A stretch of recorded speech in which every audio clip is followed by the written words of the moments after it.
had such a good idea this morning. Series Climax 2025 and 2026. I know what's happening in that as well. I think you write with more confidence and more certainty.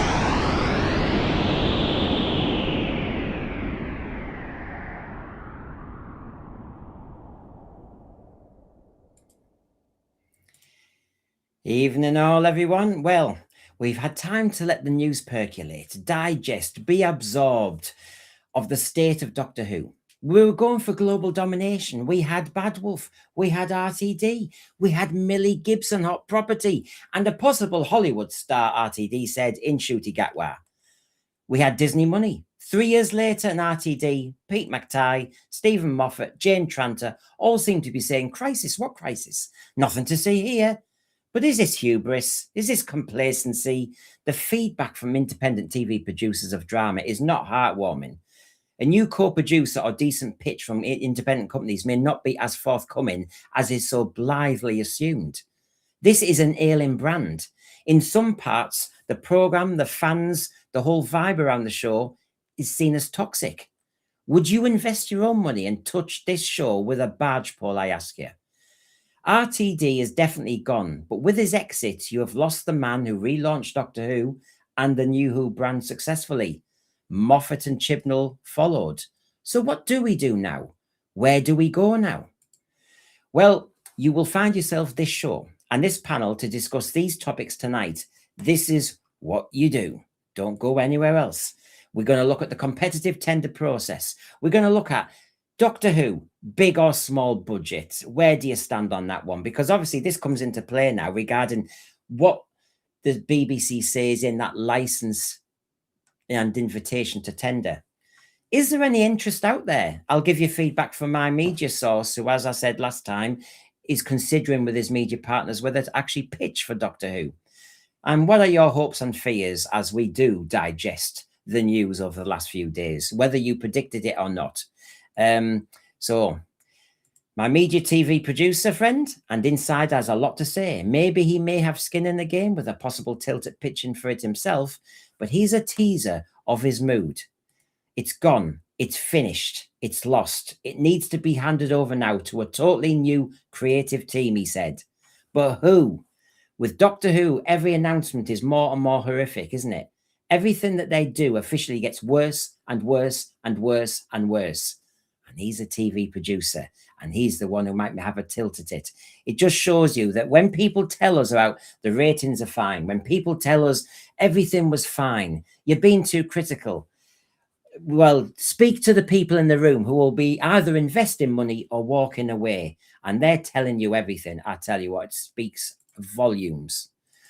So welcome one and all to the Sensoria Doctor Who debate night, because it's Saturday night, and here we go. So let's get the whole panel on, and let's go over to Texas. Good to see you, Christian. Howdy, good to be here. Sorry, I've had my little rant. Here I go. And if you think I'm having a rant, here we go. We've got the Aussies, and I've got them out of bed. So here's Dan in Sydney. G'day, gang. G'day, Brendan. G'day, Christian.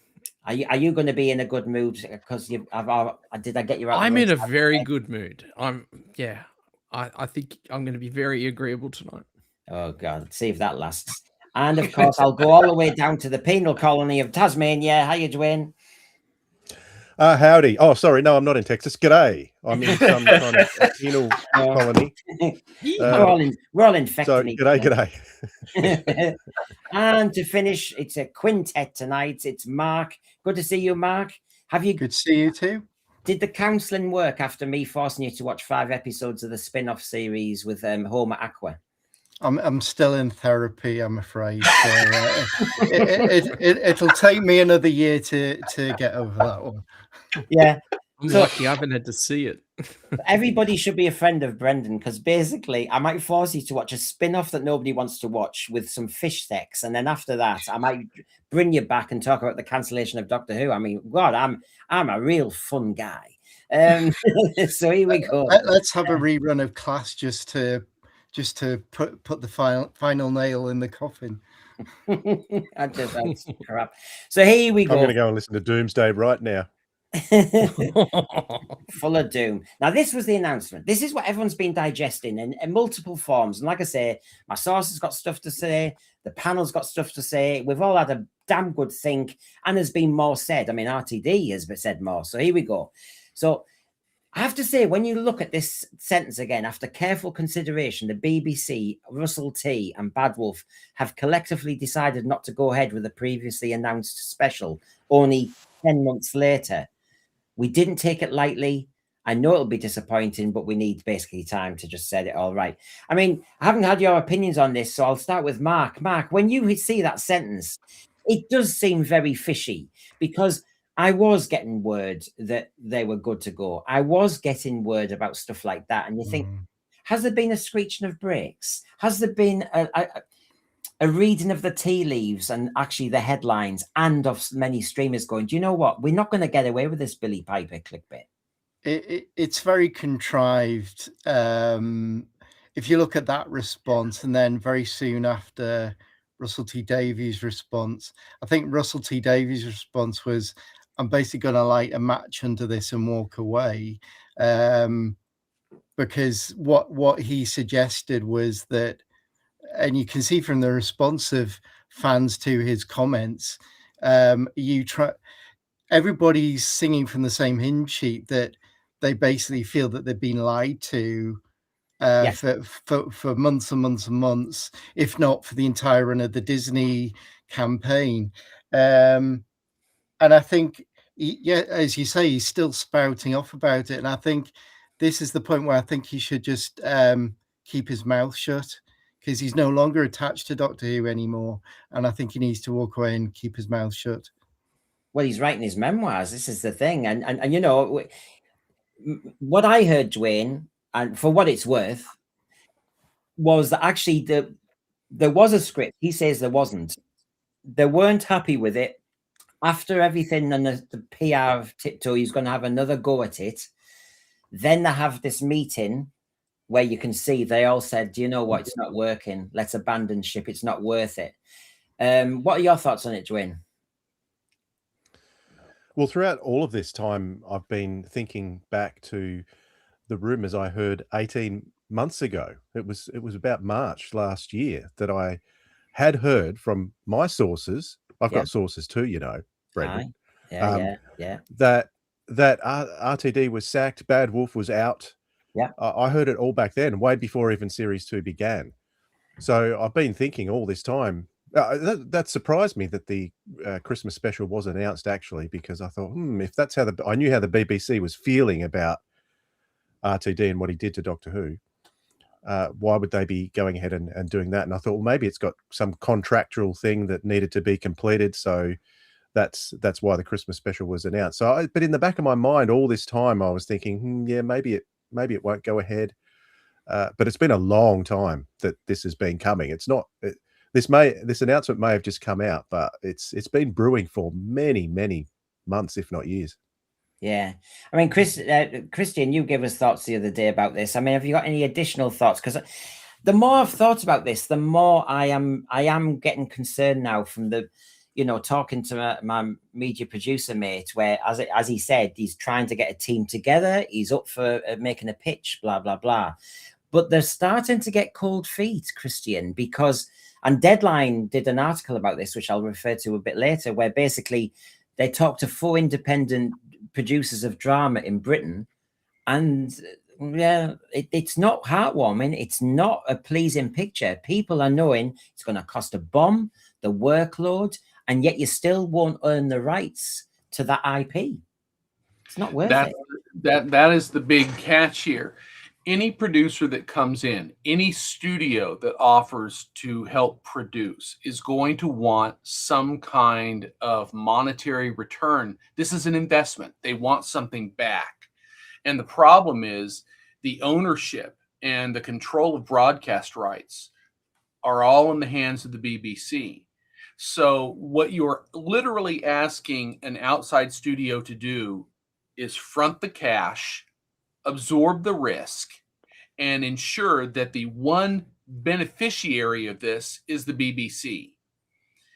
That's a hard sell. Now you add on top of that the fact that this is a damaged brand at this time, that it's going to be hard to get reputable performers to contribute because they don't want to be attached to it at this time. Doesn't mean it can't be rejuvenated and brought back, but that takes time, and you have to have people willing to take a risk.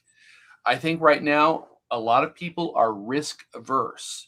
Yeah. And even worse, on top of this, picture someone coming in with an idea, and then that grand idea is nicked, and the BBC or some other source decides to run with it in some modified format and take ownership, and you don't even get credit for the idea you pitched. Yeah, I have a strong concern. We saw what happened to Casualty, which was the first big program to be put out to tender. They've put the meteorology office out to tender as well. But this is quite key now, Doctor Who, because the BBC is the judge. The BBC sets the tender rules. The BBC judges the pitches. And the BBC does have skin in the game. I'm concerned all the way through. Now, part of our discussion a bit later tonight, I will take you back to that text for the children's animation of Doctor Who and the pitch process there and the language, because you might see there whether there's any portents of doom or promise. Now, Tony Farrell, good to see you, has a question for the panel. He's rubbing my little scab called the BBC sauce. Didn't Brendan's BBC sauce say they were simply waiting for Billy Piper? Yes, he did. Correct. Is her availability that caused the cancellation of Christmas episode? Well, I'll say my understanding from what the BBC people told me was there was a budget issue, lastminute.com. They've cut 10%. I don't buy that, by the way. I don't buy that. And the other one is that the script was just not happening. It just wasn't pulling together. Nothing to do with Billy Piper, but I'm not convinced anymore. I think the BBC are covering themselves. It's like marking your own homework. I don't know if anyone in the panel wants to jump in on this one. I haven't had Dan in yet. So Dan, your thoughts on this and what we've been saying so far? Well, look, I mean, your BBC insider may have been subject to the same lies that were, obviously they were keeping a pretty tight rein on things. It's not even clear what people at Bad Wolf even knew. It certainly is possible for that source to be wrong, but I think it's also, we should point out that that's different to the media insider source, isn't it, Brendan? Yes. Yeah, the media producer. So there's two different sources. Yeah, he's an independent TV producer. He has to put his own money up front. So he's going to be very careful what he does. He's also been very successful. He's never been within that TV BBC bubble, indulged, protected bubble. He's been on the outside trying to make his own way. And we all know it's harder. It's a colder wind on the outside. Zach Whitten, apparently BBC Studios could... Yes, exactly. They won the bid for Casualty. I mean, hello. They say they're an independent arm of BBC. Right, okay. Bad Wolf could too. Exactly. And Bad Wolf knows... Well, Bad Wolf knows where the skeletons are. Bad Wolf knows where it went wrong. Bad Wolf could probably honestly say where they knew the mistakes were made by themselves. And actually, they could therefore make quite a strong pitch, knowing that. Of course they could. Stephen O'Neill, it's ironic the new era of Doctor Who started with Billy Piper and she bookended it. Yeah, she's the shortest running Doctor, isn't she? I think the shortest running Doctor, if you want to take it that way. Could be the longest running, depending on if the show never comes back. I couldn't do that. That's staring. You could say the Watcher was. could be Pete or McGann. Oh God, don't. Well, here we go. That's your warm up. This is going to get worse. We remember this. It was only days ago when RTD promised this. Done. Will we get an announcement about a new Doctor soon? You will get an announcement. There's a press release lumbering through the BBC, which, as you know, is like the Jurassic period. Yeah. And 57 people have to sign off on every single word. So I promise you in about a week or 2 weeks, there'll be some sort of press release. And yet I can hear the gears slowing down even as I say that. Right. That was that. And then we all thought, well, at last we're going to hear. And then, of course, we heard the announcement. And then, of course, the shit hit the fan. And then, of course, RTD wanted to add to this. So here we go again. This is what he said just, a day or so back. Go ahead and call it cancelled if you want. You're wrong. You're literally wrong. The show is not cancelled. I know, it's extraordinary to see newspapers who should know better saying the show has been cancelled. It's the opposite. It's been put out to tender. Yes. And I understand that's an industry phrase, and people might not understand what a show being put out to tender means. Equally, at the same time, those people are complaining on devices which have a search engine. Go and look it up. Being put out to tender means, and this will happen to every BBC show, it's happened to Casualty, it's happened to The Weather. The weather was put out to tender. Do you know the weather now is not made by the Met Office? On the I BBC? thought it had gone back. Oh, has it gone back? Oh, we're going really into I like the missed now. We're getting nitty-gritty into of the tenders BBC now. Well, what it means is the programme is pitched to be made by an independent company. Yes. As opposed to the BBC. Independent companies include BBC Studios, by the way, which is separate to BBC Public Service. So they're in the running, I imagine. I don't know. I'm not part of this process because it's a very legal process. But it's happened to Casualty. Casualty has been sitting there for years as a BBC show. It was put out to tender last year. Now that's going to be made independently by BBC Studios. So the same thing is happening here with Doctor Who. And I think, I'm not in charge of this process, that means many years ahead, no one's going to put out to tender, no one's going to apply for a tender for 1 year. It's not worth it. Yeah, you've got to lock in. You've got to lock in just to make it financially worthwhile. So I think this guarantees years of the program, but no. Yes, and the Disney deal guaranteed us 2 to 3 years and 26 episodes. And look what happened there. They didn't hang around. So even that last sentence by RTD, and you go, yes, a pitch, you could get a 3-year deal. Doesn't guarantee anything, and it doesn't guarantee any great stuff. So this is what he was saying in that. I just wanted to show the real deal, everybody. So Dwayne, when you hear that, is there anything you want to pick up on? It just what he was saying was taking me back to 1989. I was there. A lot of us oldies were there in 1989. The show was not officially cancelled back then. We were waiting for years for it to come back. It was being pitched to other companies. Steven Spielberg was looking at it, and I think even Leonard Nimoy was pitched to make it at one point before the '96 telly movie came out 6 years later.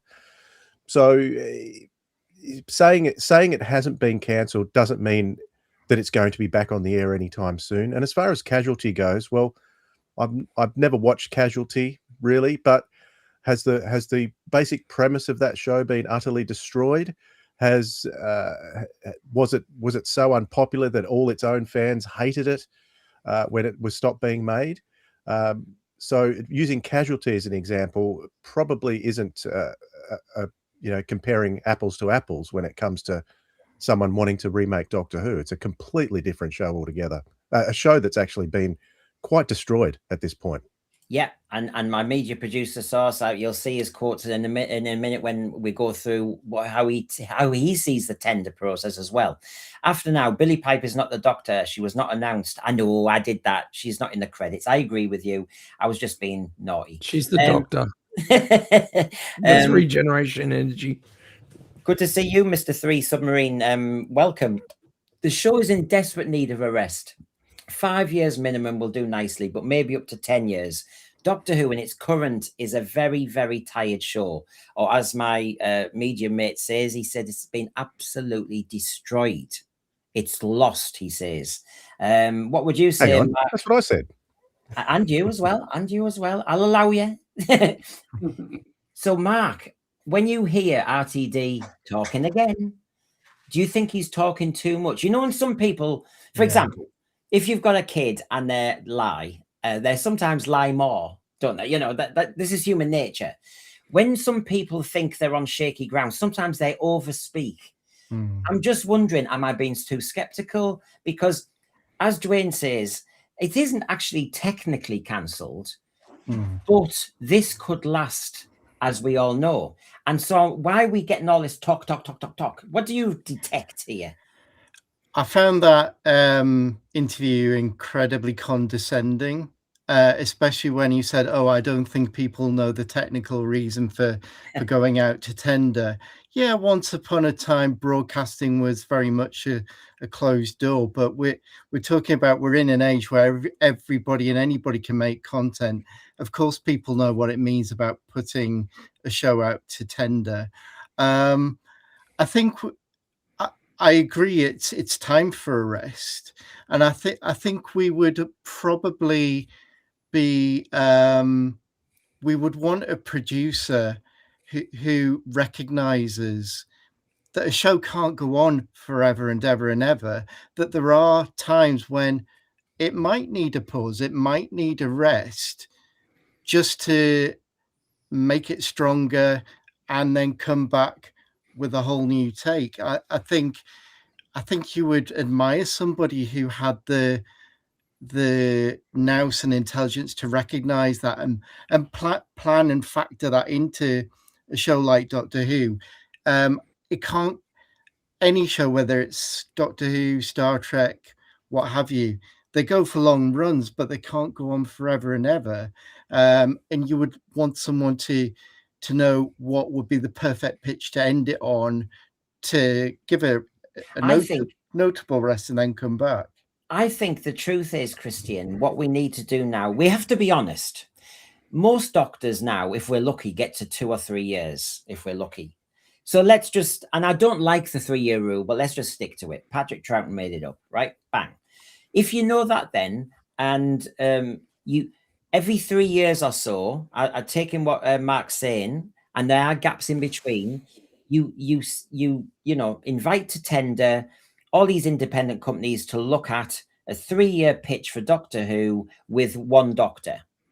And so basically they can almost do an arc of a doctor. They can even do a regeneration at the end. Then everybody pitches again for the next iteration. So you're always energizing it. You're not having somebody sitting there going, I own it.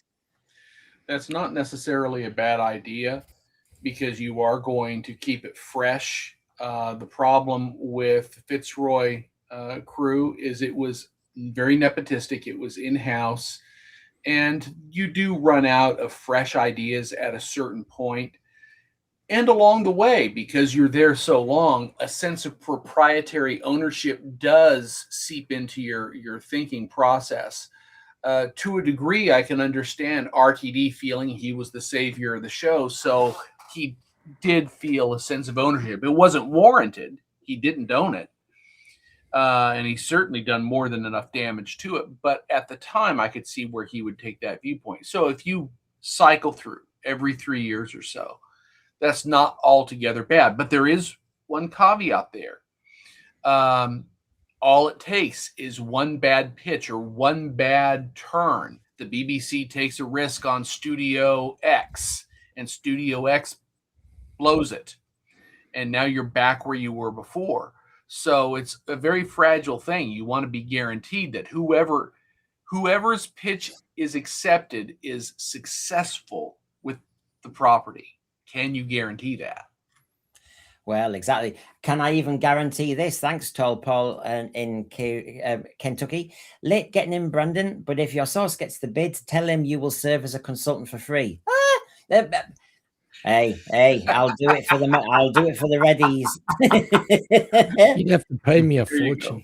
Yeah, I know. I'm giving half my ideas for free. If you've bloody recorded half these shows, you've got your consultancy for free. Never mind, you don't even have to even credit me. But yes, no.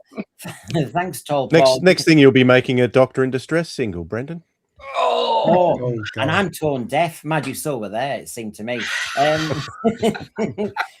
But thanks for that, Tall Paul. You can be my agent. I am a manifestation of our consciousness. I can wear what I like. I don't do robes. We need help from the outside, which is easier said than done. You are not finished. Our How much longer before activation? I don't do roads. What's happening? Stop you moving any further through. I'm a manifestation of our conscious guardians of the air. Garbage who be naughty again. So I know it would be so easy. So yes, I find him patronising as well, Dan. As he here says here, so the same thing is happening here. In case you didn't know, Dan, and I think, and I'm not in charge of the process, that many years ahead, no one's going to apply for a tender for 1 year, so we're all safe. It's all good, Dan. I think look, I've worked for years under regular tendering processes with government, and you're spot on. They just design the tendering process to suit who they want to have get the tender, and it's very parochial in terms of who gets what. And I think there's plenty of evidence to suggest that they've probably got a few ideas of who they want to have the process. I feel like this is the process you go down when you need to tick some boxes before you make a very unpopular decision. Yeah. Unexpected fire here. Here's a short fire question to everybody. So I'll go down the panel dead fast. If they do a full reboot, will you try it? So you say you're 50-50. I've toyed with the idea. I think I'm almost at the end. I'm almost splitting it up from linear by saying separate pictures all the time. So I'm so close. But I'm actually going to say, let's give it one more go, but with nobody from the New Who team. What about you, Christian? Would you go for a full reboot? I'm game for a full reboot at this point. It's not that I wouldn't prefer to maintain continuity and craft a story that basically erases the last 10 years. The catch is the BBC, number one, would not go for it. And number two, there's so much that has to be undone that to the casual viewer, it would simply complicate any kind of incoming story. So you're really fighting two battles at the same time. If that's the case, then a fresh reboot may be the best alternative under the circumstances. And I'm willing to entertain that at least once. Yeah. Dan, reboot or keep going? Look, there's a good argument for retelling old stories, especially ones that are lost. And I'm not saying make them for a new audience, but, in terms of the garbage that we've got, there's a lot of Doctor Who that could be remade with, present day special effects and things. I just don't want any of the current players being the ones to do it. We need young blood, people that are making a name for themselves, that are hungry and prepared to put in the endless hours needed to make this thing come off with a low budget. Yeah, if my family circumstances were a bit different, I should have been at Milton Keynes tonight as part of the Utopia convention. Philip Hinchcliffe was there, and we all know, how old was he? About 27 when he was producing Doctor Who, taking risks and doing some of the best seasons of Doctor Who in its history. Yeah, exactly. You could see he got his fingers burnt, of course, and he had to get moved on. But by God, don't we love the fact that he did it? He was too successful. Yeah. What do you think, Dwayne? Reboot or keep going? I definitely think I'm against keeping going because it's the story is so convoluted now. It's not recognizable as the program I've once loved. Well, I still do, but I just haven't loved it for a very long time. But if it does, so I'm for a reboot, but not now. I think it needs a good rest. I was watching I finally got my 4K version of the telly movie a couple of days ago and was watching that yesterday, and absolutely brilliant upscale that story. I enjoyed every second of it. Best TARDIS there's ever been. But even then, we had a 6-year gap, and I don't think it was quite enough to. They were putting some things in there that were not going too well with my personal headcanon. So I think the 16-year gap was quite good actually for Doctor Who. It brought it back to huge popularity.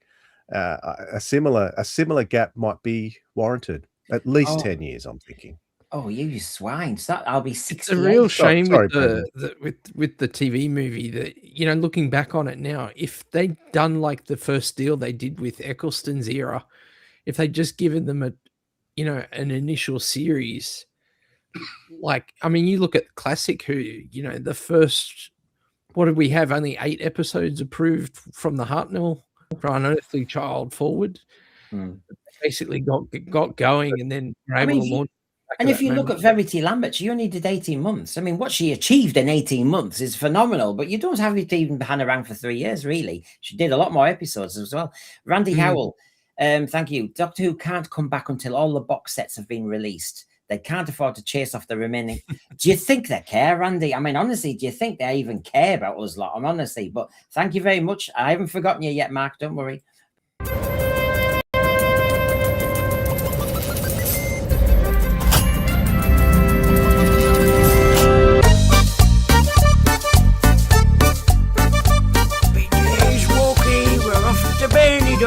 With your good,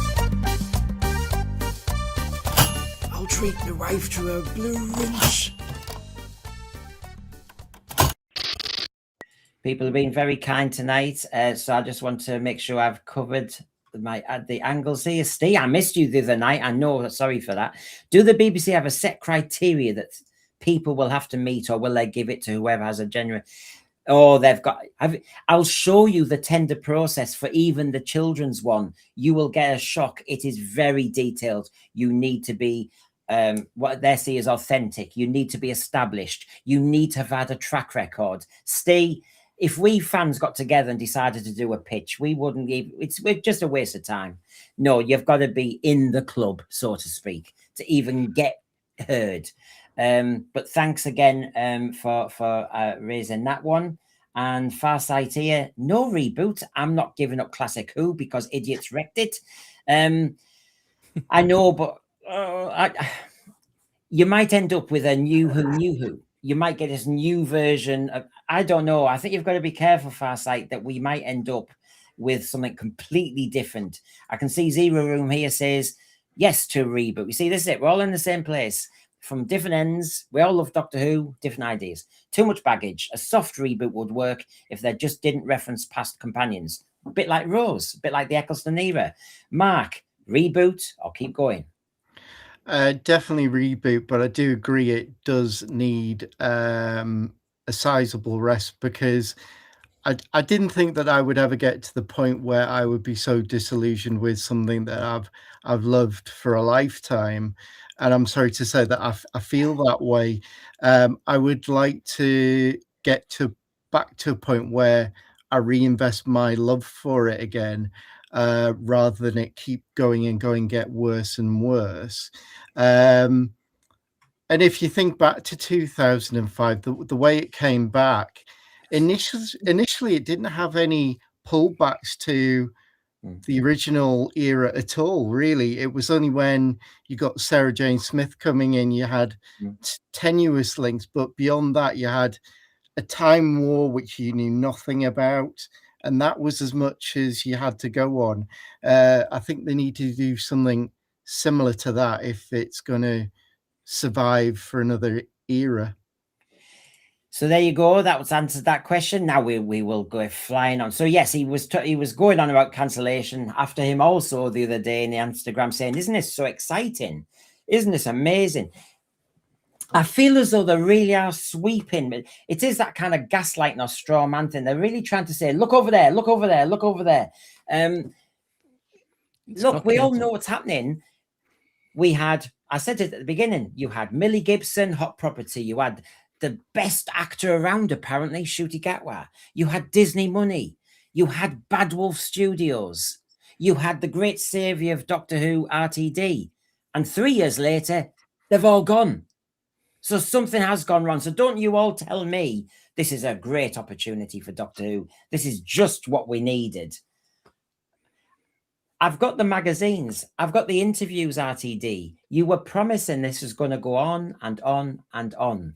It was going to be all over in everybody's screens across the world. And you really were sitting pretty saying this was going to be a major venture. So don't tell us now this is very exciting and it's just what fans want, because it's not. So let's have a look at the tender process, because this is, I think, Dan, Dwayne, Mark and Christian, where the trouble starts. I really do think.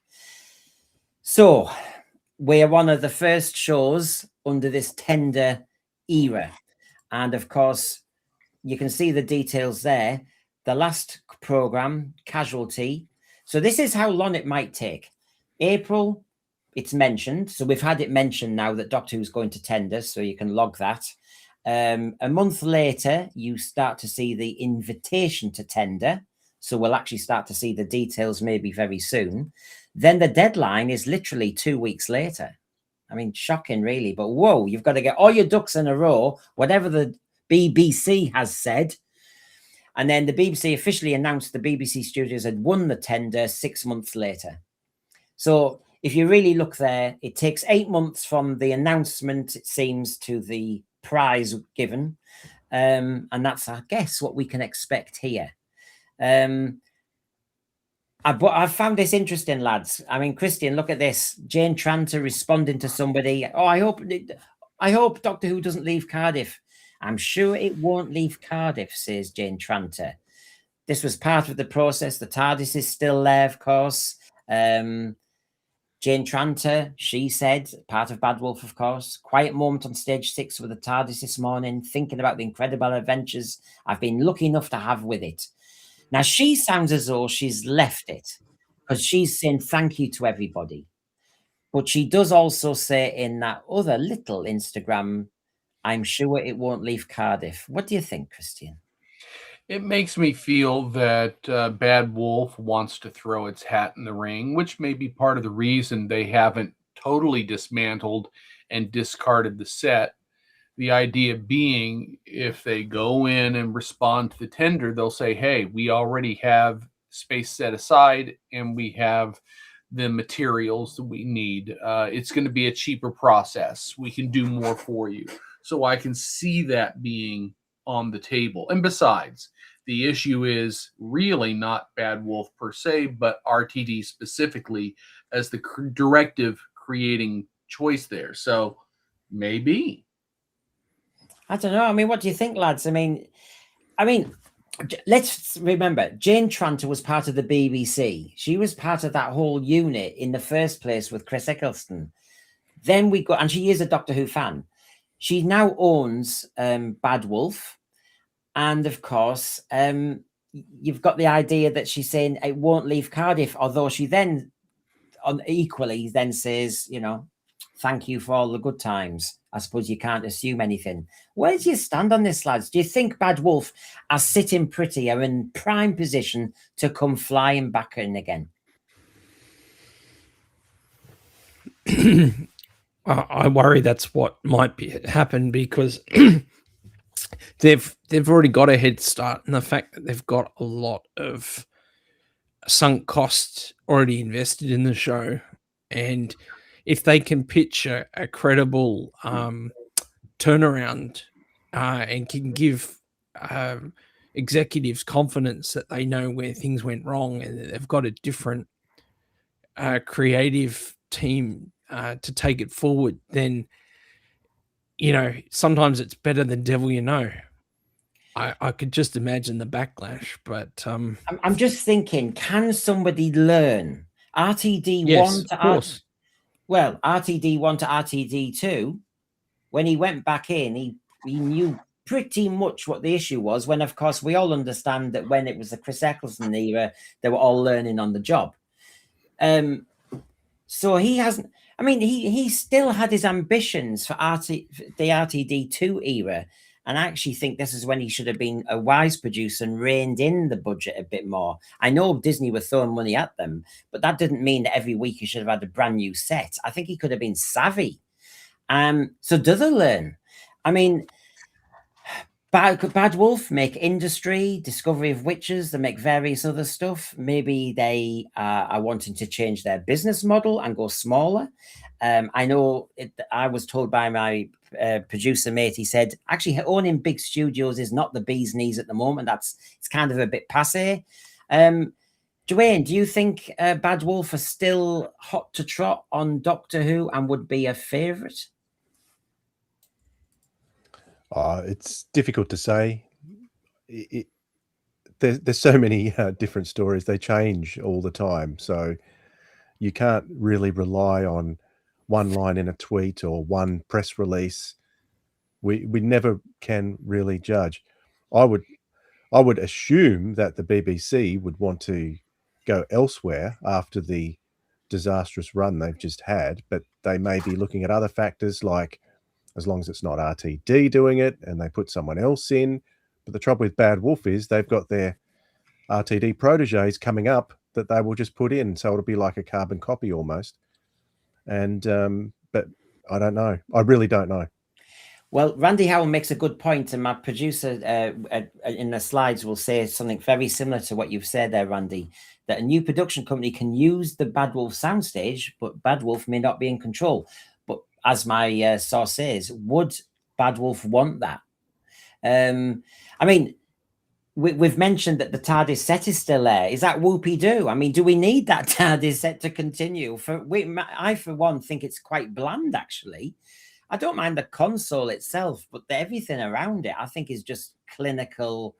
It's nondescript. Bit of a waste of money. Send it away. Start again. What's interesting about production in Australia is that to get anything made, I love Australian TV shows, but they're hard to make because you've got to find investors. So when you see an Australian show, you'll find that it's made by a bit of this company, bit of that company, this investor, that investor. It's like a huge conglomerate of investors that put one show together. Maybe that's something that Doctor Who can do. They'll take bits of this and bits of that. So Bad Wolf may be a part of it, but it may be Sony another part of it, or BBC Studios another part of it. I don't know. Who were the other production companies in the UK? I'm not sure. But I mean, that's how it's done in Australia. If we're talking budget restraints, it's very difficult to make things here because of getting the funding. So it has to be pulled together from all different directions. Maybe they have to do the same here. Well, BBC Studios are very, they've got so many kind of fingers and lots of pies, so they'd be favourite on muscle. New Who hater. You've seen what I've said before, haven't you, New Who hater? You say, I want the next incarnation of the show to be more mature, put on later in the evening, be scarier, more violent. It was my media source who said, when he was talking to one of the bigwigs in the BBC, informally, that they said, no way would we ever do Capaldi episodes like his regeneration story with the Mondasian Cybermen. No way would we go that dark again. Now, that killed me. So New Who hater, I actually agree with you, but do the BBC. And Over the Overseer says, Brendan, do you really think all of RTD's poor decisions since 2023 weren't fully sanctioned by the Beeb? I'm not saying that in that way. RTD was drafted back because the BBC don't understand Doctor Who. BBC are arm's length with Doctor Who. They've never understood Doctor Who. They've never really been that interested. Lorraine Heggessy and Jane Tranter in 2005 were a surprise. Most people aren't interested. Most people don't understand sci-fi. It's not trendy. They don't understand those fans. They don't understand the geeks.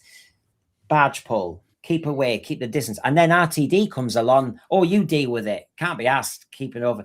So you're called Over the Overseer. I have heard many times, actually, Over the Overseer, that RTD didn't get much oversight from the BBC. There's your answer there.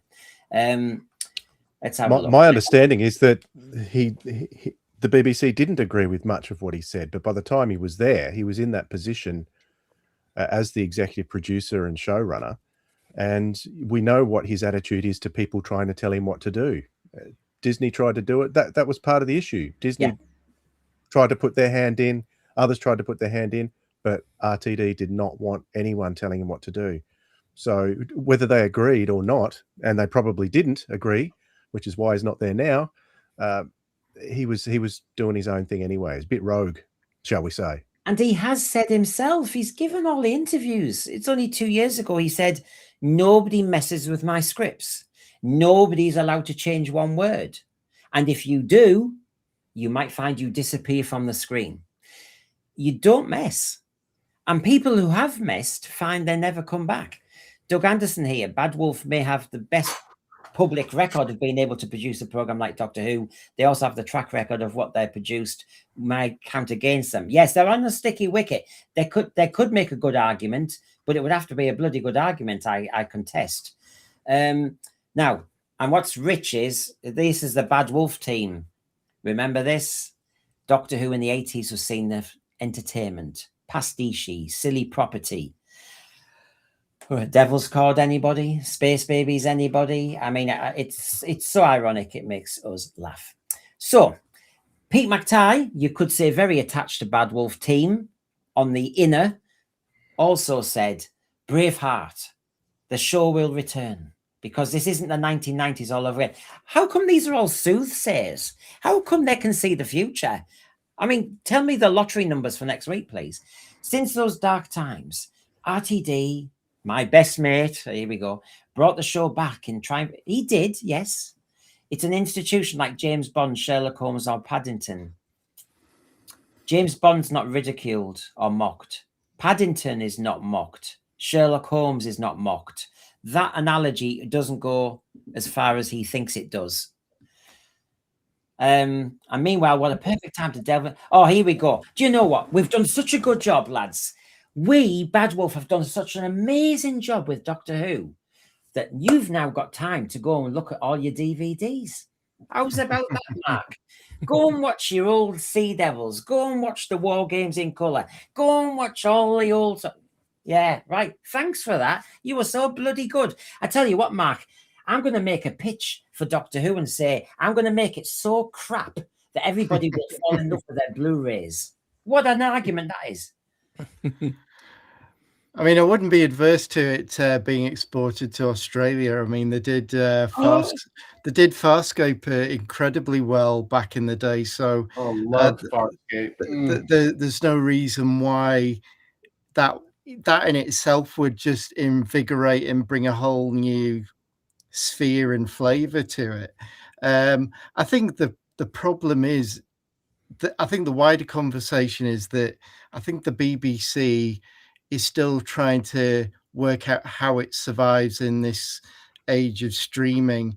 I think, unfortunately, it sees Doctor Who as the money, where the money's going to come from. It's a lucrative asset for them. And I think, unfortunately, money talks more than creativity.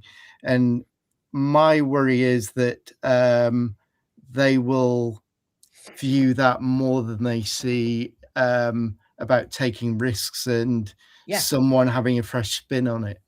Yeah, this is it. When you think something's a cash cow, Christian, what do? You stick to formula. You don't go away from that, and that's the danger. Well, they're risk averse, and I understand that. You want something that you feel is going to be a success, but that's where it comes back to, do they understand the property? They thought they understood it, and over the last 10 years, tentatively greenlit this wide tangent it's gone on, which has largely destroyed the brand. If they understood it, they wouldn't have gone in that direction, despite their political leanings. They don't understand it. Or even if they did understand what they were giving up, they were thinking somehow they would be able to manage to control it and get enough return out of it without deviating too far outside the realms of their political channel. And it didn't work. See, this is the problem, right? This is the problem. Deadline revealed what, having talked to 4 independent producers, Dwayne, right? They said, one producer said, you'd have to be mad to take on Doctor Who. Another one said it's a bit of a nightmare. Another one said Doctor Who has lost its way creatively. Another one said, I don't know if I want to touch the Doctor Who project after the RTD sledgehammer approach. I mean, because of the fact that you have to put so much money in, and BBC will not say, I want 2 episodes a year. They're going to want a lot. We'll soon find out. It might be up to 8 to 13. So you're going to have a stack of money. And yet you still won't own the IP, and it'll be a massive workload. I mean, you can see why, Dwayne, I'm actually getting more pessimistic about this. Yeah, and the comparison that I mentioned before between what's happening now and 1989 is quite different because, as I've said before, in some ways, I should clarify, because the show at that point was on the rise. The quality of the show was getting better, and season 26 was quite incredible compared to what we had just a few years before. That is not the case with the show at the moment. It's been continuing on a decline for a decade now, as Christian pointed out. So, yeah, if you're going to want to touch this thing, you're going to want to have some money to burn, baby. Yeah, and there's no guarantee you'll get the ratings. I mean, we all hope, but you know, it is a hell of a risk, especially if you're committing to 3 years. I mean, you're investing, you're mortgaging your house, you're mortgaging everything, aren't you, to do that? It's a scary one. You know, you mentioned season 26. I'm close to it here. Here's a nice reminder of just before season 26, just to give us a vibe of how it used to be.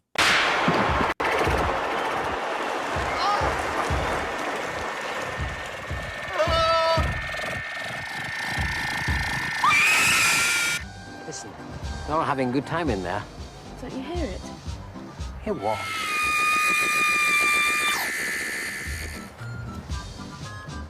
I can't hear anything. All right. Oh, you're just making excuses because you don't like circuses. No, it's not that. Well, are we going in or aren't we? Are we going to make a pitch or aren't we? That's the big question. So there you go. So here we go. Wouldn't RTD love to be the ringmaster with that remote control on the fans? He's been trying to do that for years. Oh, yeah. Oh, sorry. I'm mute he wants now. to switch us off. He's going to mute me now. Yeah, I know. Yeah, exactly. I know. So here we go. Here's what my media producer source has been saying. And please, as we go along, everybody muck in on your thoughts on this. What are your portents?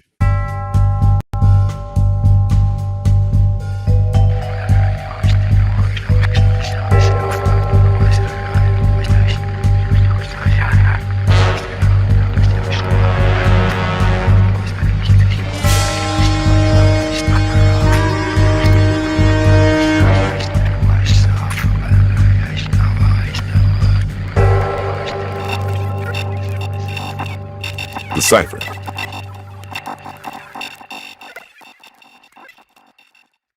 Media producer source actually working out his figures, I think, adding up whether it's worth it. No, so this is what he said, lads. He said, Bad Wolf are now the experts on delivering sci-fi drama in the UK, and they've got the resources and nobody else has. So there's your first starter for 10, Dan.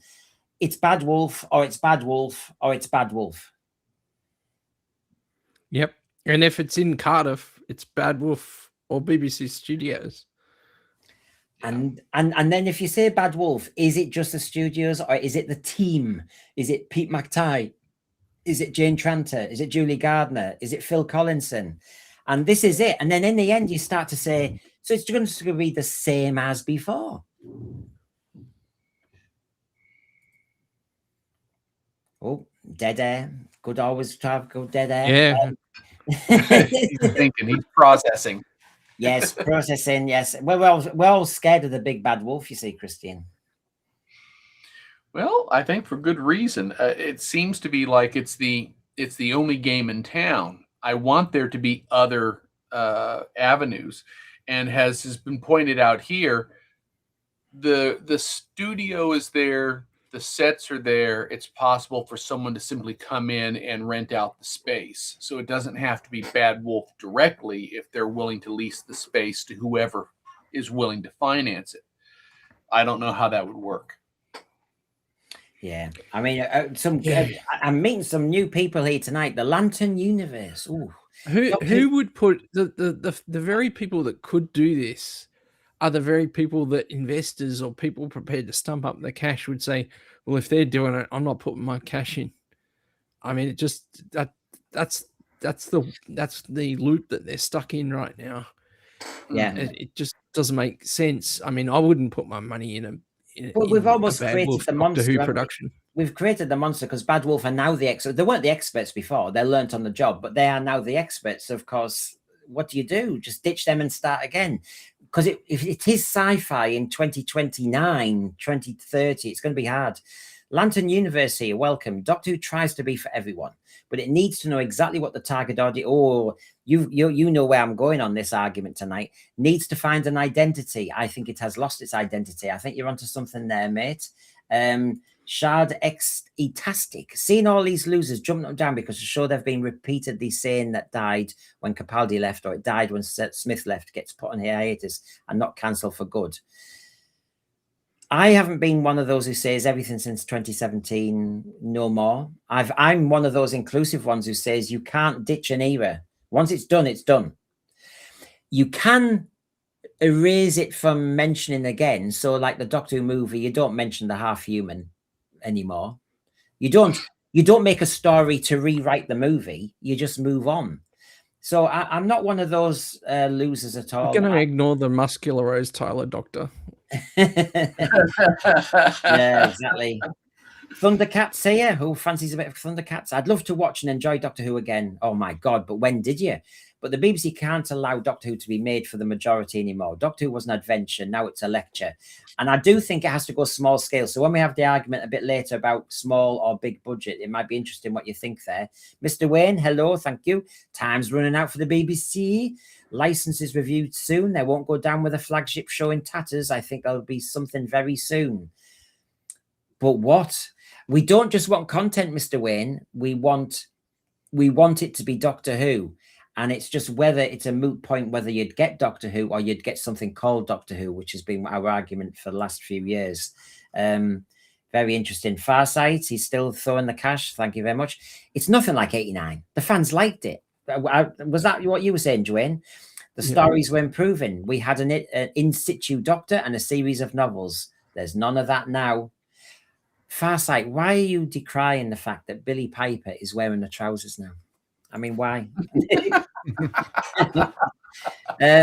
Anyway, on the Bad Wolf process, my source did continue. And he says, there are ways of skinning a production so that Bad Wolf could just become the actual physical production team and they don't have anything to do with the writing. Almost like I was a little independent, another company, but I just hire out their resources. That happens all the time. So we could have that process. They know what they're doing, but they don't have any skin in the game. And he's, he explained to me that's it. It's just co-pros, co-producers, actually. And you just work with people for different things and everybody has their set arena. And then the creative team often works above all of that and with them, but above them to guide them. So that's how we could use Bad Wolf. However, Mark, Bad Wolf wouldn't necessarily have to have anything to do with the look and feel of the show, the direction of the show. They would just deliver the physical production in their studios. Whether they would want to do that, I don't know. I mean, do you think Bad Wolf deserves a second chance?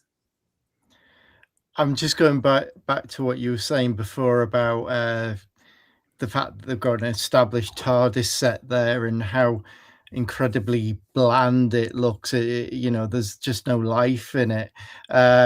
Maybe using and abusing that set for 10 years when it's dropping to bits might actually make it look a bit more interesting. But like you say, someone coming in, a new producer, that they probably have a completely wholly different vision to what Russell T Davies and someone else is doing.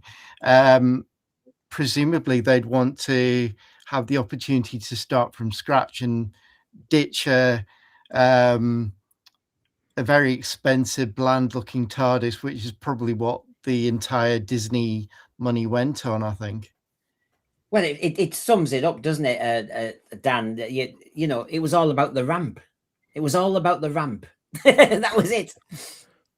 Yeah, I mean, I would imagine floor studio space costs money. So, yeah, I'm with Dwayne. Watching the 4K recently, I was just thinking, man, there's so many ways that you could make it more interesting TARDIS, without taking up, without all that space. It's just not overkill. And this is what I mean. Make it like Doctor Who was. And this is when you come back to smaller budget might work. The Doctor Who movie set, I still think that set, although it's an outstanding one, didn't need to be that big. Get rid of the cloister crap. Just that main room, I think sometimes you forget that smaller can be more atmospheric. And Doctor Who needs that atmosphere. You need the walls a bit closer. I think making it vast is trying to pretend you're something else, and it's not Doctor Who. But given that, I do like that set overall. Michael Nemo, what would be your reaction, lads, if Skydance Apple stepped in and made Who something like Foundation, only lighter? What do you reckon to that, Christian? I don't know what to make of that, simply because Apple, Skydance are not quite as proven at this stage of the game. And I still favor the idea of something that's British. So when you start bringing in corporations that have an American sentiment behind them, you may miss something in the translation. We aren't broadly dissimilar, but there's enough cultural distinction that if you go with something from America, you lose something that's British, and I don't want that to happen. Well, David Harding's in Canada, so we don't want any of that shenanigans. No, they've invested before in Doctor Who. Couldn't a bigger budget just translate into more episodes? That's what we could be getting. The budget is not the problem. The relative quality of the stories was the problem.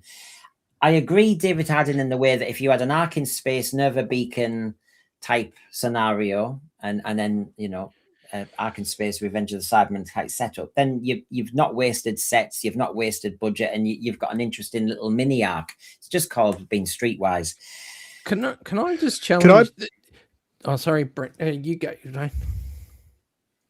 Right, go. I just wanted to, just on the Apple yes question. I recently watched a show, maybe 6 months ago, that Apple made a sci-fi show called Severance. I think it's called Severance, where these guys were on the inside of a company, and they lost their memories back on the outside, and lost their memories again when they came back on the inside. It's a really interesting premise, and I was hooked on that show for the first season. But by the second season, it got really convoluted and a little bit.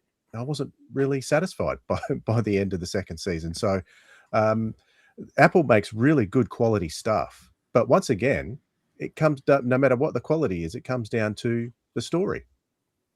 Yeah, well, yeah. Isn't it amazing we forget about the stories with all this nonsense that we've been having?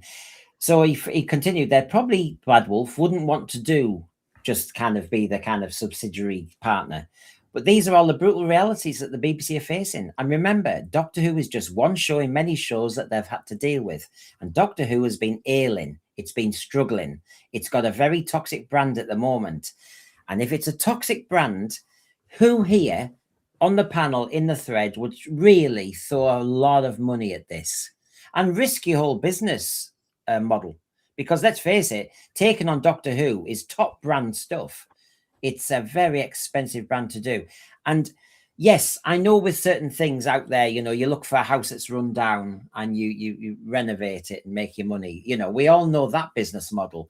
But what Premier TV and an expensive genre in an expensive competitive TV landscape, and you're going to risk it? I don't know. I can see a lot of people backing off and having to think about this. And I can imagine BBC Studios or Bad Wolf just salivating, thinking, I think we can have another go at this. And I think that's the concern there. He also says it's difficult for people with head of or director of whatever to really see through all of the challenges and find creative people who can deliver a show for them. And also remember this, television is a closed shop. They won't work with anybody who hasn't delivered this kind of show before. So there's so many problems attached to this tender process. And I'll just kind of wrap this up and then show you stuff the way we can really debate. He says they just won't do it. They're not going to give it to somebody who's untested and untried. They're not going to even give it necessarily to some of the writers whose names have been mentioned regularly because they've never run a show this big before. They would only look at people arguably. Go on. Arguably, look at the most successful period of Classic Who, successful periods. You know, you've got Verity Lambert, who was in her 20s when she started producing Doctor Who. Look at Philip Hinchcliffe, who was in his 20s. Yeah. When he started. It was their first job. They're the most successful periods of Doctor Who. Do they not look at these things and consider that this is the kind of thing they could potentially look at doing, putting someone new and fresh in there, and they could have that golden age again? But Dwayne, I would say that this is where it comes back to being risk averse. Yeah. When you have someone in their 20s, the ideas are at the freshest. They're willing to take chances because they're just starting out. If it feels like it's low stakes to the BBC or to any streaming service, you're willing to let them throw themselves under the bus because it's low stakes. But now we're in a situation where it's high stakes, it's high profile, there's a long history, and you're still dealing with a bureaucracy that's risk averse. So they're thinking that they can do an end run around risk by picking up someone who had an epic, successful couple of series runs and are 55 years old. And unfortunately, those are the wrong people potentially to go to. They're not thinking like that. I think it's been proven now that doesn't work. And in all cases. And the snag is the BBC has evolved over time. And what's happened is the BBC in the 1960s and 70s was pioneering, was risk-taking, was trying lots of different stuff. Hence why it's almost a halcyon period when you look back. So many sitcoms and dramas and stuff. Top of the Pops, Grandstand, loads of shows. They were pioneering. The business model now of the BBC in its bloated kind of state, and with the type of people in it, they aren't the risk takers. They are holding the position. They are trying to hold the status quo. And so their modus operandi is formula, safety, cheapness. And I think what's happened here is you've lost those people with the big balls. The people who will risk their career on an idea, you've lost them. You've now got people who are protecting their career, now holding the purse strings, now making the decisions. And I think that's a hell of a change to the BBC. And that's why we're getting some of the crud we're getting. I don't think the broadcasting culture has changed really in the last 20, 25 years, because when I first started out working for ITV and the BBC, I was thinking, oh, I'd love to work in sort of the script departments, and you went to places like Coronation Street, for example, but you could never get anywhere because they had their tried and tested writers in place. Yeah. They weren't budging for anybody coming up the ranks at all. So in the end, you kind of think, well, why is it worth me sticking around? And people like me probably left and moved on and went elsewhere. And I think that's really the culture that they've still got. They've got their tried and tested people. Interestingly, Christopher Eccleston, in those very scathing comments that he made a few years back, said that the people in charge of Doctor Who when it was first coming back for that series, they didn't want anything to do with it. But as soon as it was a success, we were responsible for that. I think he's talking about that same culture still being in place. You've got cowards high up who will jump on a success and says it's that. We see them in all industries. I see them in teaching. And I also see a stitch up in teaching when, of course, they pretend to make the job application clear to everybody, but they've already got their eye on who's going to get it. And then manufacture the job description for a certain type of person. But they say it's a free-for-all. And everybody else, it's a really good experience for you. This is what the BBC is doing. Come on, let's not kid on what's going on here. We know the cheating that's going to go on. So my source said they would look only at people like Toby Whitehouse. They will only, he's successfully done Bergerac. They will only look at people who've run shows before. They're not going to take any chances. And if they start doing deals with streamers, the streamers will obviously know what's happened before with Disney, and they will have learned from that. So it's going to be a very, very difficult negotiation. So they're not going to make those mistakes again, Brendan.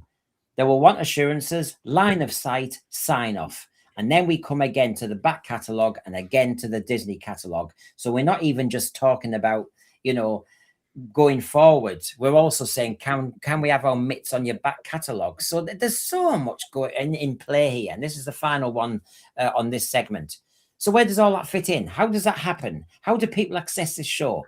Because we're already seeing shows disappearing off iPlayer. They're disappearing because the rights usages have run out. There are so many challenges with it that a part of me feels a bit sorry for the head of and the directors of. And again, I'm not going to mention names, but I feel for them because it's a very difficult thing to deal with a toxic brand that's ailing that the general public appear to have switched off on. And if that's the situation, why would you as an independent TV producer risk millions? Why would you? And I think that's the question that needs to dangle in the air, because I really don't think, would you risk it? I mean, Dwayne, the more I hear this from people in the industry, the more I think this is going to be many years. There's no cast iron certainty at all about this. And so when I play the RTD interview saying, oh, it's not cancelled, oh, this is a really good time, oh, I'm more excited, there's nothing, there's no certainties left. Yeah, that's right. There is no certainty at the moment. Can I just ask Mark, are you the source? Just checking. I just had to ask. I just had to. I wish I was the source. Oh, he's glad he's not the BBC source because he's had a spanking. No one wants to be the BBC source now. Well, I'll just say I am the source, and I'm bringing back Traken. Oh, very good. Bloody hell. Season 18 all over again. There you go. So but it's bleak. I think it is. Yeah, no one. It's going to come down to who wants to throw money at this. No one's going to want to throw money at this for quite some time. So it needs. I can only realistically see it being successful to anyone with common sense if it's given a long, long rest. Yeah, it's the only way.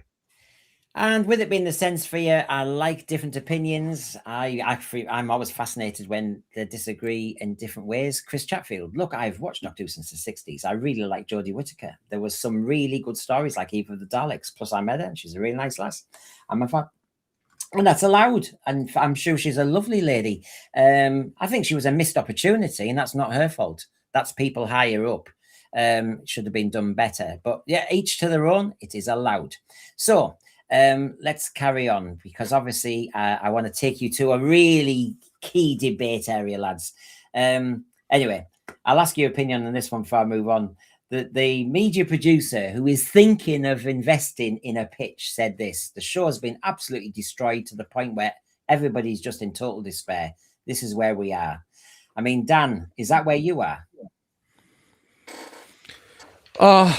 Look, I see, this is why I like the old BBC model of commissioning a series year on year through an annual budget, and a creative team can be changed at will. You know, look at all the times Doctor Who over 26 years got a reboot just through changing the script editor and the producer.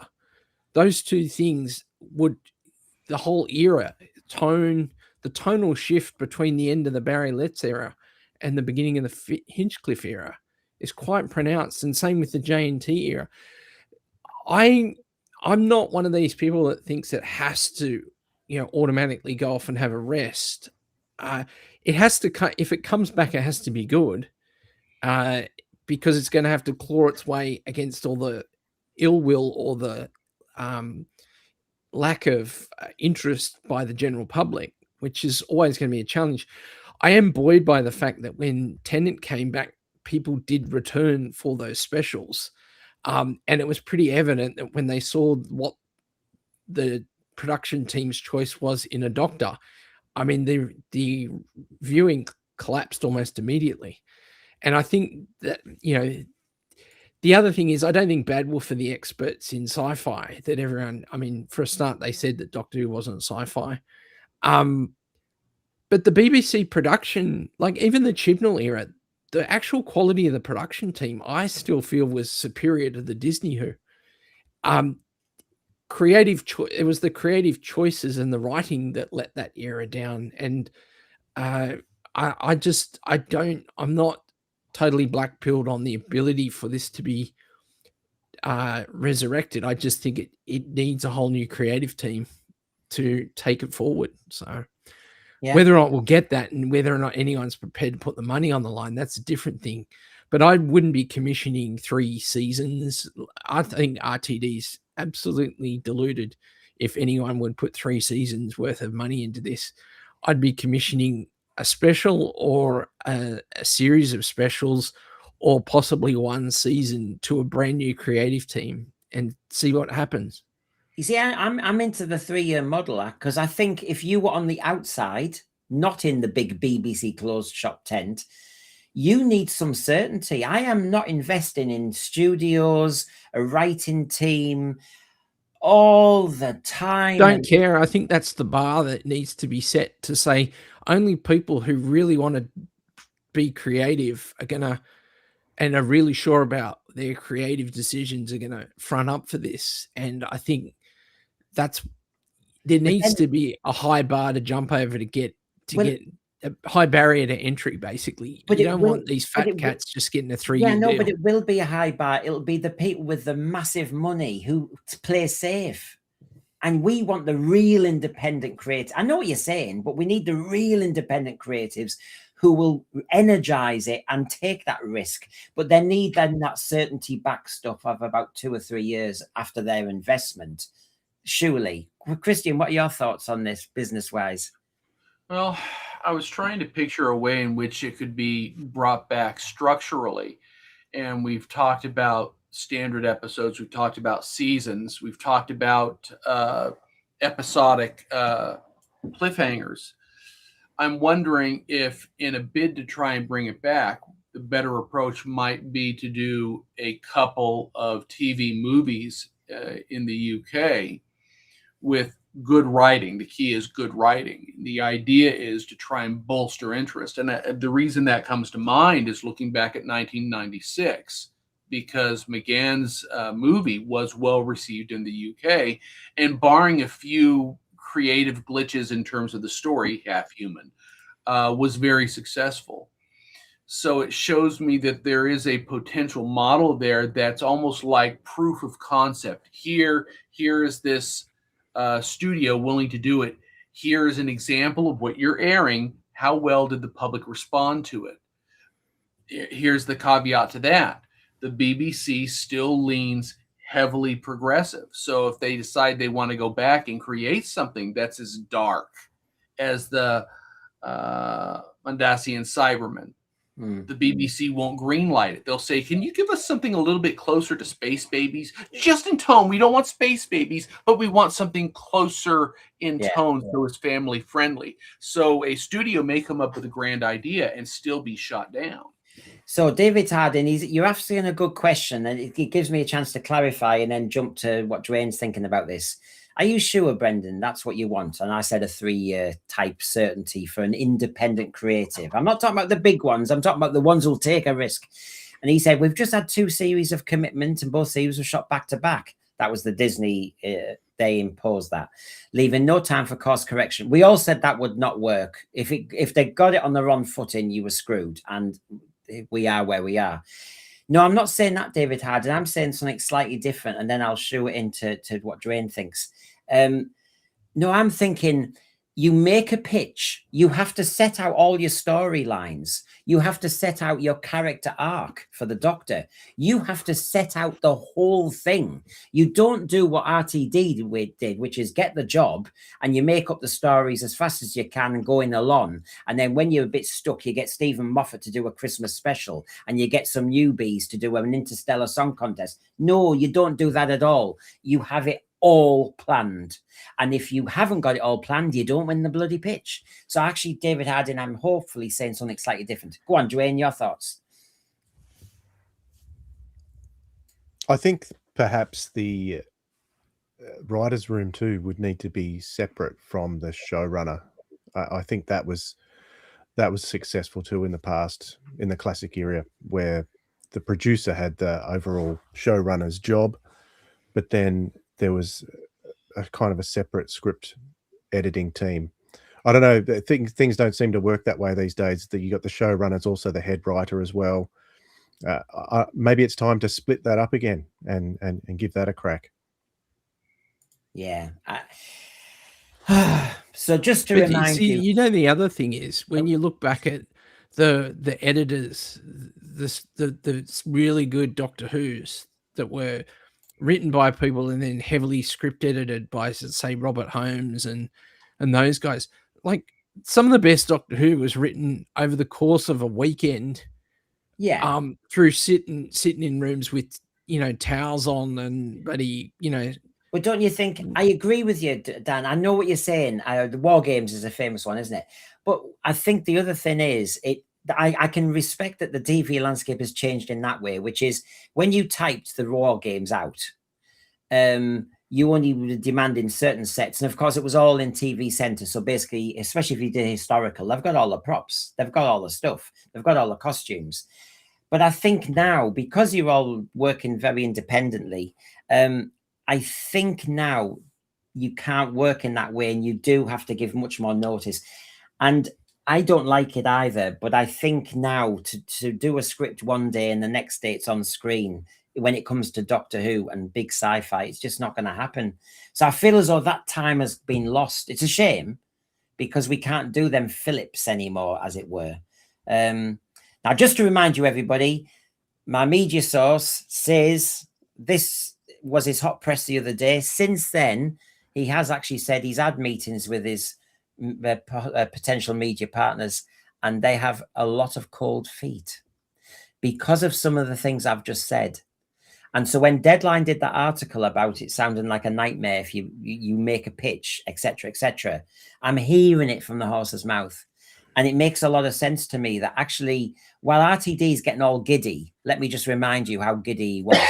Go ahead and call it cancelled if you want. You're wrong. You're literally wrong. The show, he's not cancelled. I know, it's extraordinary to see newspapers who should know. See, I mean, he thinks it's all happening. But when you hear the people who have to spend the money, not the people who are just taking the money from Disney, they are getting cold feet and major doubts. As he said, we're going to have to get writers that are bankable for the BBC to even be interested. And as I said the other day, he has a major issue and he calls it the Stargate situation. Do you go for new viewers versus pleasing the fans? Do you go for reboot versus continuation? When you make your pitch, you make your decision. And so there's a lot of risks there. Go on, Christian. This is something that I really don't understand. Part of what worked and why you create an established fan base is that you crafted a world that was consistent unto itself. There was a tone, you established canon.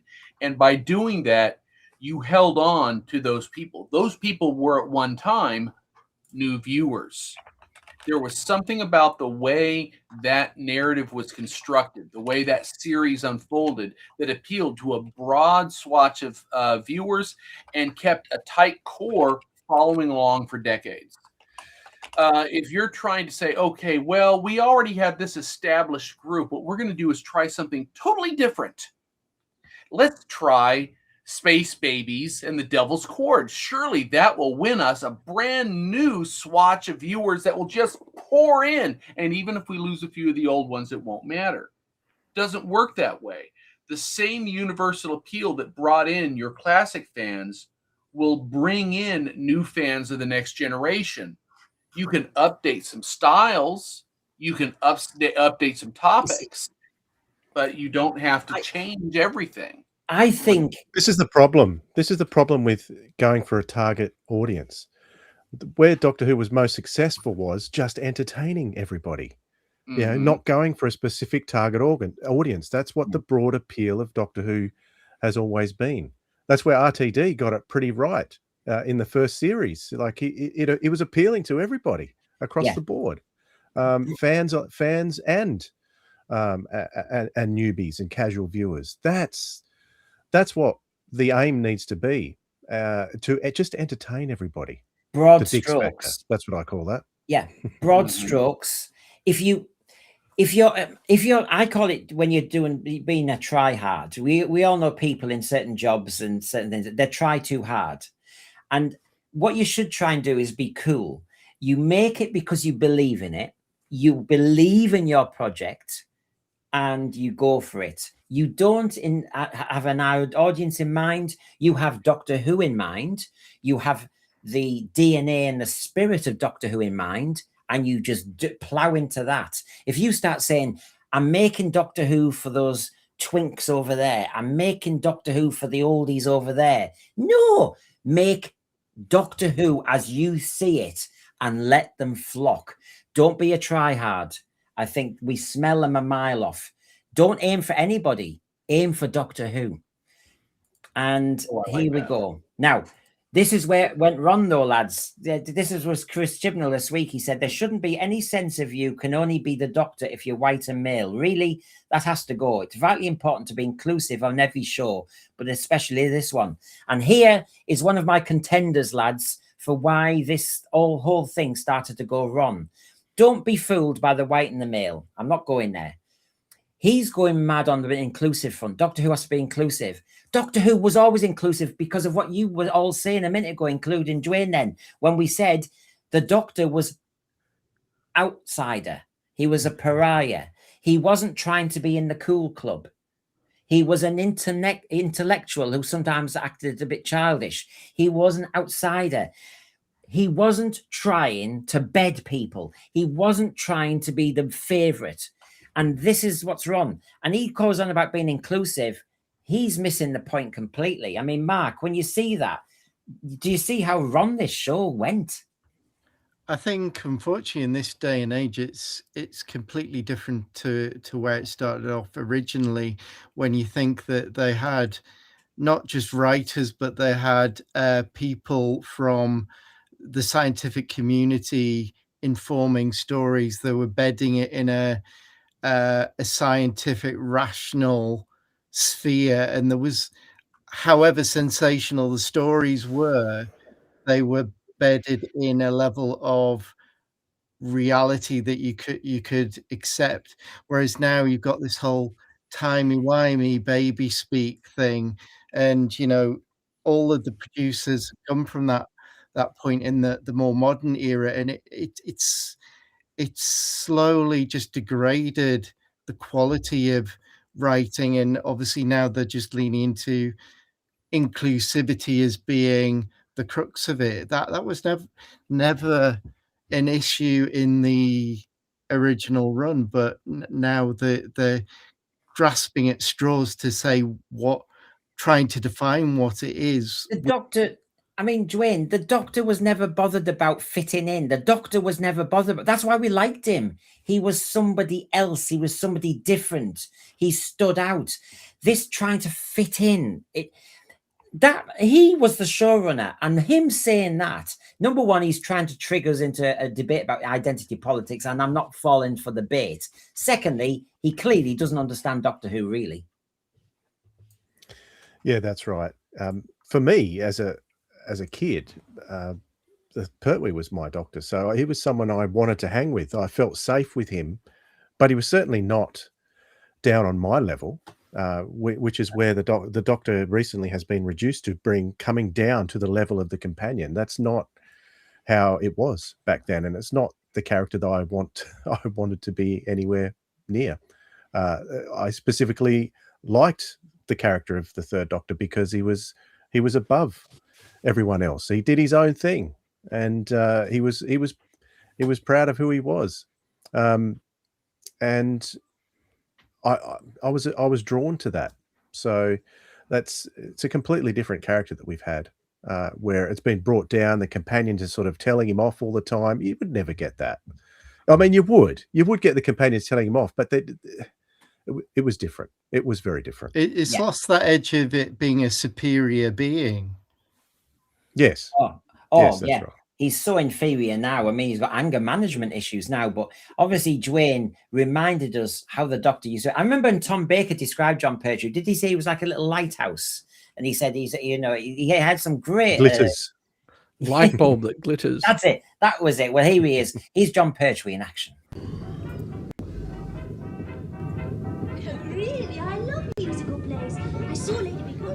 that young American chap was marvellous. You know, Fred something.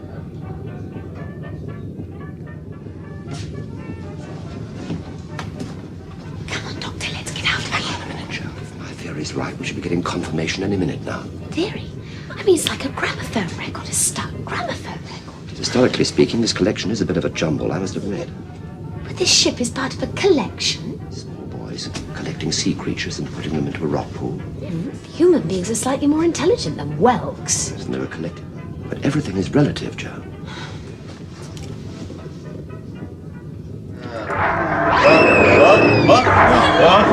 What the deuce is it? It's gone back in the sea. I better get a rifle, Major. It might attack again. I say, what a monstrous beast. It was awful, horrible. There. You look as if you need a peg. Might get a shot in the head, eh? By God, I'd love to have that on the club wall. What? Hang on a minute, Joe. I'll get the magnetic core extractor. Do we have to stay here? Can't we just leave? Where's your son? Doctor! What is it now? Doctor! What is it, Joe? It's the Hand of Fear. Sorry, I'm mixing up my Doctor Who stories there. But yeah. Do you know what? I only have to see his costume, hear his voice, hear Dudley Simpson's music, hear Joe Grant. And I have to say, Carnival of Monsters is probably one of those where it's actually working on lots of, it's a kind of a sixth sense. I just listen to that and I'm going, that's Doctor Who. And by the way, I know that the makeup was a bit dodgy in Carnival of Monsters. I know that the dinosaur wasn't very good, although the Drashigs were outstanding. And actually, the sets didn't stand out. Who cared? It was a brilliant Doctor Who story. Could do that again quite easily. So let's have some fun. If there is a Doctor Who pitch to do, if there is an invitation to tender coming up in the next month, can the BBC write one that we agree on? This was the last one, the preschool animation. And let's have a look. Did they understand the character of the Doctor? Do they understand the programme? So if I show you this, lads, and does this make you feel any more confident? So anyway, they will set out how many episodes, how long and everything. There you go, everybody. You can see they're going to be very clear what they want. But let's get into the nuts and bolts of this. Here we go. We are commissioning a new animated Doctor Who series. Now, of course, it's for preschoolers, but is this Doctor Who? And will the same people write a good invitation to tender? The Doctor is hugely intelligent, especially with scientific knowledge. Aspirational for our audience, travels through time and space, saving individuals, civilizations and planets. He's an alien with two hearts from Gallifrey. He has a strong moral compass, avoids physical combat, relies on intelligence, humour and diplomacy, has a TARDIS and sonic screwdriver, which should feature in the series. The Doctor will attract a range of friendly and relatable companions who he will have sex. Oh, sorry, yeah, that kind of thing. It's preschool after all. Do you know what? Do you have a problem with that pitch if it was for the main show? Let's have a look. Start with Christian. Would you have a problem with that? I would not have a problem with this for the main show. You're talking about the character, the Doctor. Yeah. The nature of how it affects the audience. I'm not seeing anything about dumbing it down. The only thing that is missing is able to handle stories that can increase the sense of thrill on part of the audience watching it. Basically, you want to be able to scare the kids, let them hide behind the sofa. So you've got that rush, that adrenaline rush that goes with it. That's what you need to add. Right. Well, right, Dan, we're off. Yeah, we're going now. Oh, shit. I just woke up. Well, it's nice to be here, Dan. How's everyone at Type 40? So Boomer Doug has just arrived from somewhere. I mean, he's the Doctor, as you know. I mean, have you regenerated? I've done something. It's a shit regeneration, if that's what. Yeah. You was. I haven't had my coffee yet. Oh god, it's like RTD1 to RTD2. Had nothing. So, anyway, don't worry about me. Just carry on, guys. I'll catch up. So, Dan, when you read that, do you think actually the BBC know what they're talking about.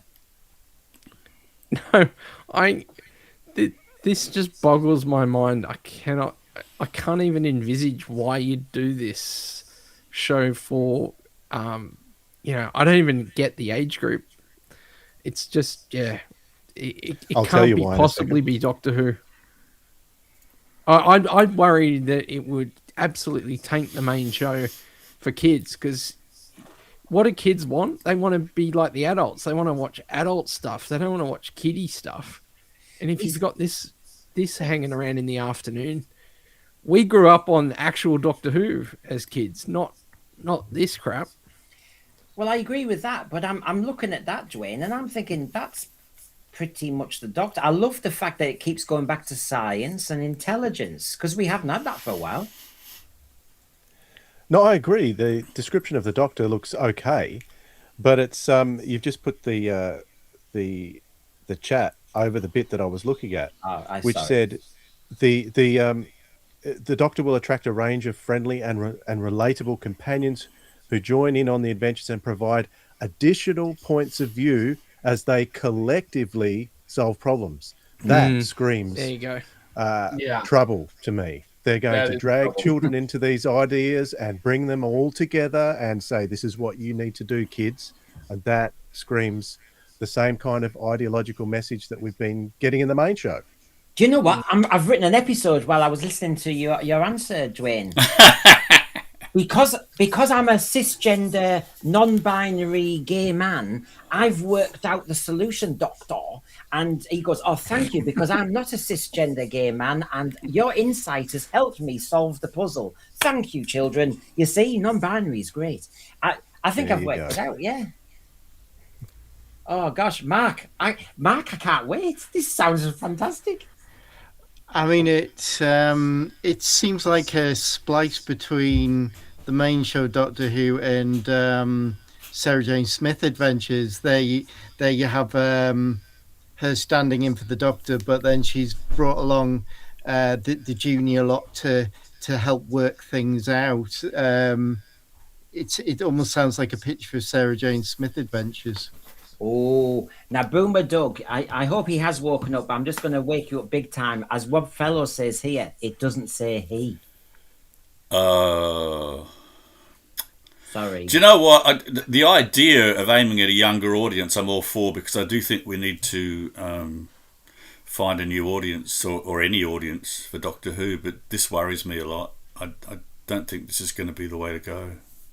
No, I wish they'd have actually spent more time getting the invitation to tender and pitch for the main show instead of 10 months later abandoning ship while they were still doing this chwonk.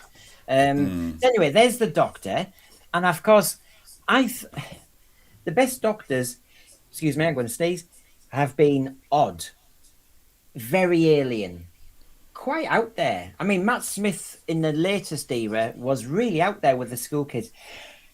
Excuse me.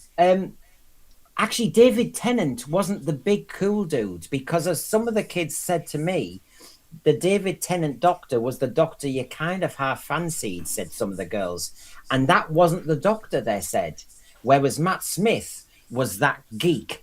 And that was the difference. And I actually think Matt Smith got it right. It was all about the other and the oddness, and that's what we need back. And none of this. None of this. I mean, honestly. What's wrong?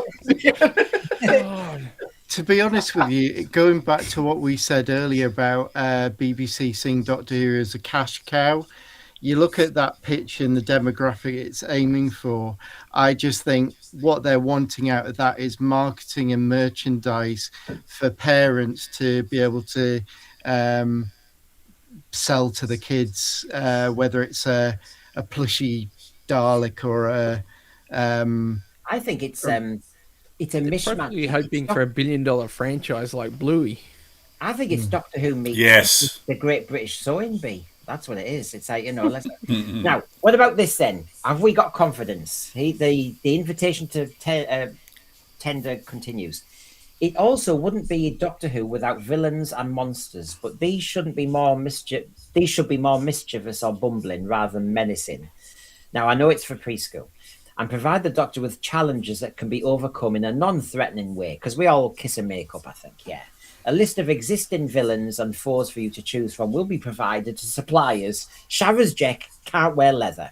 Davros has to walk. No, I know. We're open to your vision of animation style that allows you to bring Doctor Who to life for a younger audience of 4 to 6-year-olds. I mean, you see, this is my concern. The BBC, I know this is preschool. I'll say it again. I know it's preschool, but it does say 4 to 6-year-olds, you know. And I'm thinking, Christian, when I was 6, I was watching Genesis of the Bloody Daleks. Mm-hmm. And now I'll be watching some chwonky show about Doctor Who cartoon, and he waves his little kind of magic round sonic screwdriver, and he goes, "Oh, look, that opens a door." And do you know what? I don't know where we are. Where do you think we are? Well, because I've got this gaydar sense, I think we're near a nightclub. Oh, thank you. And that's how it works. Well, that's exactly. Look at this. A list of existing villains and foes for you to choose from will be provided. What that tells me is they'll say, okay, these are the types of villains and foes or antagonists that we will allow you to use. Yeah. I.e., we're going to control the tension level of what stories you can generate. So that does not bode well for the kind of creative freedom the writers would need to craft these stories. So, I mean, yeah. So there you go. I mean, when you've seen that, overall, lads, do you really think we're on the right path? Because that looks quite general. Apart from it saying, don't be menacing for the little kiddies, although Davros was very menacing in Genesis of the Daleks, and I was rapt. But now everything has to be non-threatening. Everything has to be safe. And like it says, they all make friends at the end. I really don't know if we are actually dumbing down. That line about mischievous and bumbling makes me think they're going for something like Super Ted, and the master will be like Dick Dastardly with twirling his moustache. You know. Yeah. Well, I would say, and I think I've said this on the show before, the problem with crafting a show like this is as these 4-year-olds become 14-year-olds and they're trying to be cool and they're trying to be with the in crowd, they're not going to associate Doctor Who with Tom Baker. They're going to associate it with these 52 episodes that they watched when they were growing up as kids, and they wouldn't be caught dead wearing a Doctor Who t-shirt. The assumption from the BBC is by doing it this way, they're grooming this as a future set of fans for the show a decade down the road. This is going to have the opposite effect. This is going to infantilize the reputation of the program and kill its future potential. Well, I've certainly been attacked by hay fever here. As Simon McCoy says, Genesis of the Daleks, that was hardcore Doctor Who. People getting shot, nuclear war, mutations, murder, death, genocide. That's all in part 1. No, and total eradication of the fouls. And let's face it, as this little 6-year-old, forget Davros for a second, it's obviously star of episode 1, but it was actually when they talked about the mutors, and your little head was going, mutants, they're on the wastelands with a stinking foot. Remember, he had a sweaty sock, didn't he? Remember, he was chasing Sarah and he had a stinking, steaming sock. I mean, you thought, oh my God, if the stinking sock gets her, she's stuffed. I mean, it was really scary stuff. What about that mutated clam? Wow. Yeah, I know. There was so much going on there. So let's have a bit more fun, lads. Here we go. Big or small budget. As my source says, Doctor Who doesn't need a big budget. In fact, it's better without a big budget. Make it cheap. Make it look cheap. Make that a whole thing.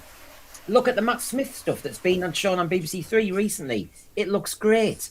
It's not expensive. You can tell it's not expensive. But my gosh, it looks fantastic. Because it's the atmosphere. It's the lighting. It's the drama. It's the scariness. And just finally, but do the BBC execs, and I'm not going to name names because I don't want to get into the personalities of different people, but do they even know what this show is? In other words, when you invite to tender, we don't need to say it's a big budget, do we really, Christian? No. You don't need to say it's big budget. It's possible to do this with a reduced financial backing, provided the stories are set up properly. You have to have the right writers to make this happen. That's what it comes back to. Go on, Boomer Doug, just because you've come flying in. I mean, small budget or big budget, it is going to be around 2030. I think that's where they're going wrong when they threw all that money at Disney. It was too much money. I think small budget to mid-budget, make them be creative. For me, it's all down to the casting, the story, and the atmosphere that they present. I'm still very concerned, though. It's like you said, I don't think they really know what they're selling, and that really worries me. Yeah. Zero Room, good to see you, Brian. Check out his channel. Brian. I just watched Genesis of the Daleks. That's a nice afternoon or whatever. They're barely in it, and it still stands up. That's what good writing can do. Yeah, you were gripped. As I've always said, the dialogue does it. It just mentions Mutos, and it mentions this, and it's fab. It just is on point. So when I come to you, Dwayne, regarding big budget, small budget, I know the bits we like from Classic Who, but talking about 2030, do you think, and thinking of your kids, do you think we can go small budget with Doctor Who in the future? That's an interesting question, because my kids are getting older, and my daughter in particular, when they're younger, they don't notice anything, but they're starting to notice things in Classic Who now and go, oh, that's fake looking.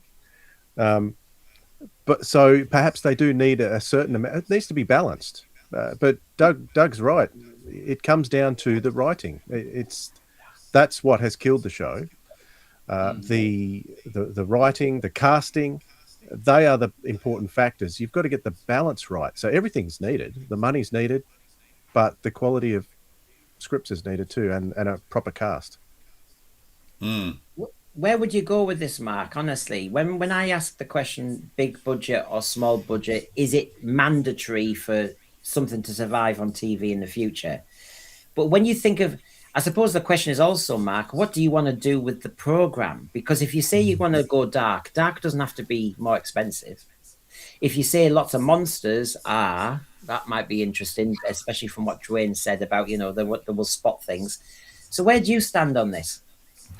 I think there's a podcast that's floating around from the last few days where Peter Capaldi talks about the budget that was around when he was on the show, and he was saying that they didn't have enough budget to make all the episodes in a way that forced your hand to be creative in the way that you produce things. So I think it's, from what we've seen from the Disney side of things, you can throw all the however much money you want at it, but at the end of the day, if the writing isn't there, it's not going to happen. At least if you've got a limited amount of money to play with, that would force people to surely be creative in what they can produce. You've got some interesting ones here as I come to you, Dan. Sam McCoy says, Genesis of the Daleks worked because it was written as what would be worse than the Daleks, what's more evil, Davros. Basically, we're trying to scare the kids. We're not trying to make this easy. We're not trying to be non-combative. We're not trying to do all that crud that you've just read. We're trying to scare the kids. Yeah, I think if you've got a lower production budget, it forces the writer to write more creatively. It forces harder decisions to be made. And I think sometimes when you cut things get better when you cut things.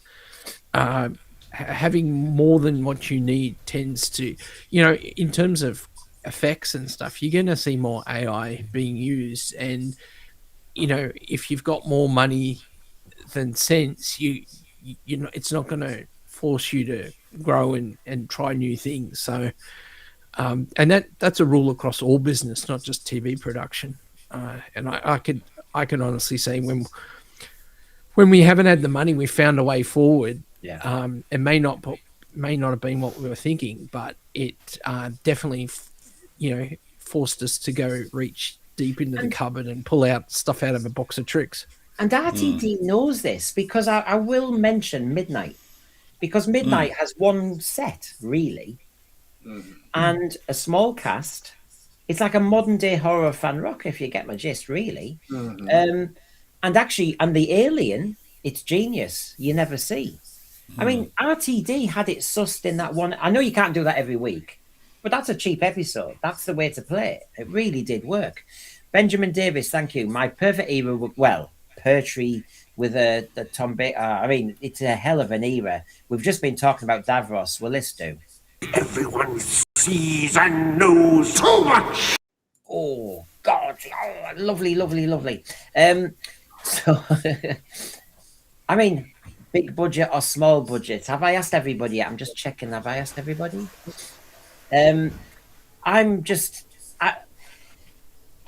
I think you don't write it with the budget in mind. I think RTD in his first era did do that, actually. He just got on with it, and Jane Tranter and Julie Gardner had to find ways around everything, didn't they? And that's the way to do it.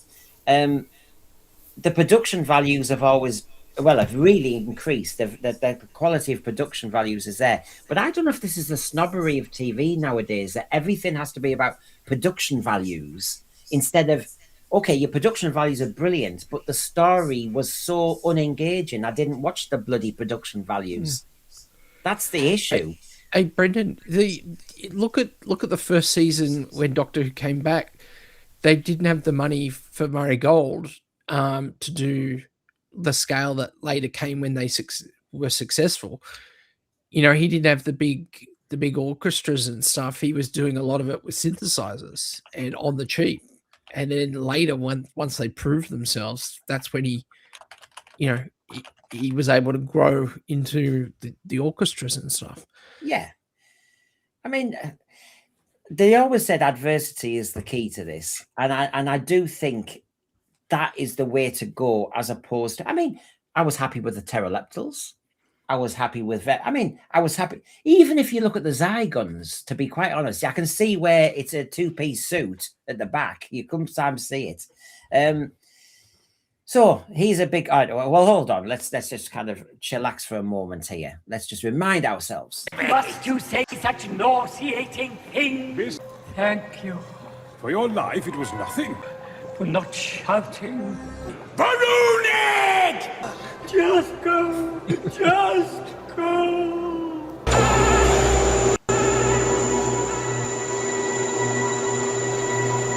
Whatever made you take me out of time when you did? Watch, Doctor. Watch and listen carefully.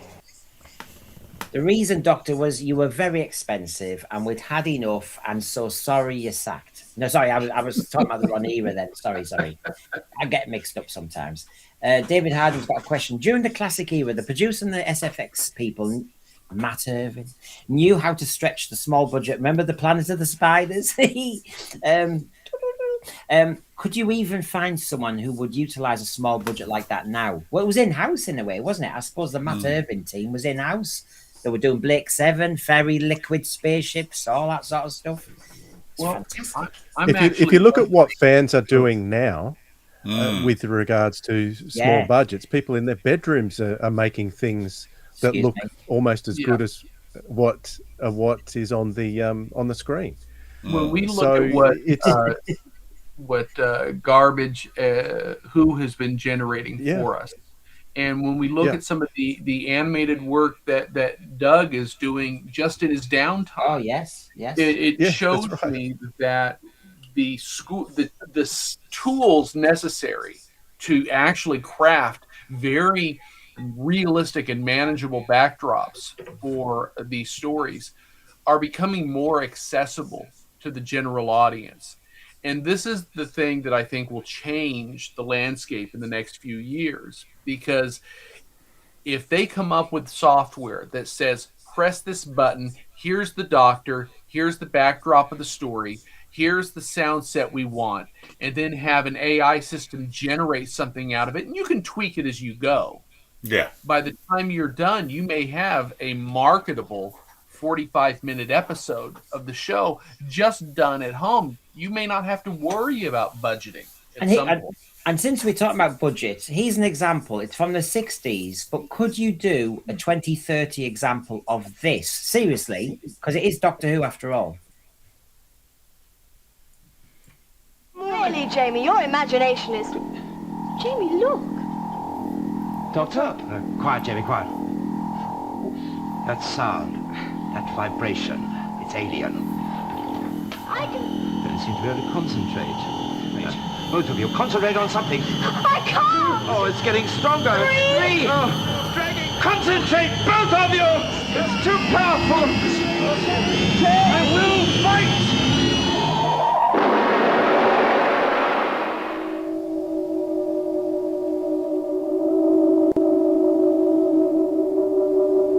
Jamie, the doctor!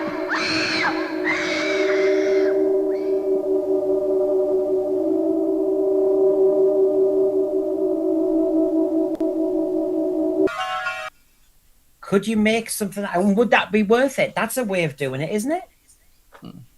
Absolutely. I'm willing to suspend disbelief. It comes back to the quality of the story and the quality of the performances as well. Yeah, I mean, and people know I mind robber's not really my thing, but if I'm trying to be savvy about a series of Doctor Who, you can go down that path, so to speak, and it doesn't have to be that expensive. No. I mean, what's your best example from Doctor Who since 2005? Mine was Midnight. Has anybody got a good example of how we could go in the more modern TV market? Because you've got Midnight, Absorb Love. To make it cheap, it cheaply, do you mean? Yeah. Is that what you mean? Yeah. But a good story. Like the Absorb Love wasn't a good story. I think Midnight's a great example because of the enclosed set. So yeah, I think that's bang on. Maybe Blink as well. I mean, yeah, Blink is great. I mean, obviously it's a very Doctor Light story, but they had a very compelling monster in that carried that story through, and it was very enclosed in a lot of respects. So something like that would work. Heaven Sent, good example. I was going to say Heaven Sent's perfect. Yeah. Oh yeah, because it's a mastery of editing. Yeah. I mean, Murray Gold helps as well with how he stitches it together, and great editing. But yeah, that can't have cost a fortune. It's cleverly done. You know, when you start to see that, there's certainly distinct. I'm intrigued by Simon McCoy. Northallerton is just down the road from me. So Simon, you must be very close to where I am and near where Mark is. Bigger market town. You must be in Thirsk then, I'm thinking. Hey, God, whoa, it's getting close. People are hunting me down. I mean, this is like Doctor Who's version of Tinder. Right, so I'll have to keep moving. So, lads, just to finish off, we've talked about the tender process. We've talked about budgets. We've talked about whether you would be asked to actually get your kind of, investment in. So the big question is, as I go down the panel one final time, do you have hopes and fears that in the next 5 to 6 years we will have recognizable Doctor Who, or do you think we're going to have to wait longer and therefore you're fearing the process? Christian? I think we're going to have to wait longer. I won't be surprised to see a variant, CBBS come out in the interim. I would hope that we're going to get something that we recognize as Doctor Who. I think the potential is there, but my biggest fear is that we'll get a variant that's not as bad as Disney Who, but basically is only able to approach the Chibnall era. And that feels to me like it's going to seal the fate of the show permanently, because if they do a hiatus and then come back and what we get is simply a mildly watered down version of what Disney gave us, then it's toast. And that is frightening. Yeah. Now, Heaven Sent one is a great example, Dalek Shalom, where I agree with you. I was very impressed with it. I love the music. I'll play the music again. But I don't really watch it again. It didn't have the jeopardy I wanted, and I wasn't convinced by that creature that kept coming behind you with a lot of flies around it. Sounded like some dodgy Aussie, you know, with all the mozzies. You know what I mean? So Dan, have you got confidence or fears? Look, my hope is that this is a sign that the BBC executives realise the trouble the show's in and wants to preserve it for the long term. My fear is that, and so I hope that it is a sort of soft cancellation in a way, you know, and an acknowledgement that it can't keep going the way it's been going. My fear is that the certainty around some of these people that are talking about the future of Doctor Who being in Cardiff and the fact that it is definitely coming back, even though the tender process hasn't played out yet, says to me that I fear that they've already got some ideas of who's who and what's going to be doing the show, and that they're kind of just going through the process because legally they have to do it. And that's all. That's what I'm convinced by. Daryl Joyce, great to hear from you. I need to get you on again. I know I say that, but I mean it. Daryl Joyce, perfect time to be making Doctor Who on a tight budget again. Backdrop screens and 4K AI would cut costs for sci-fi. Will you do a very good job of that, my friend? A blend of that and practical will be ideal, and in the ethos of pioneering Doctor Who. I tell you what, Daryl Joyce, I'm not insulting you, but your version and what you do would be great animations for kids. And yes. But you know, to win the kids over, I'd be giving Daryl Joyce a job, because his animations and his illustrations and his depiction of Doctor Who, I think would grab the kids. And then you've got them in. But I see what you mean. But would you buy into this, Mark? You know, people are AI Marmite. It's like they love it or they hate it. And so when Daryl Joyce is saying 4K AI and all the rest of it, would it work? Because people sometimes don't like to spot all these kind of, you know, CGI issues and SFX issues. Well, my hope is that, I would welcome a bit of a rest for Doctor Who, because it would allow more creatives to come through who I'm already looking at. I'm already looking at Daryl Joyce's work and many others who are generating some really fascinating and compelling things that I would want to watch and be invested in the main show. My fear is, and I think it was raised tonight, I hadn't considered, well, Bad Wolf Studios holds all the cards as far as we can see, where it comes to studio space, a ready-made TARDIS set, etc.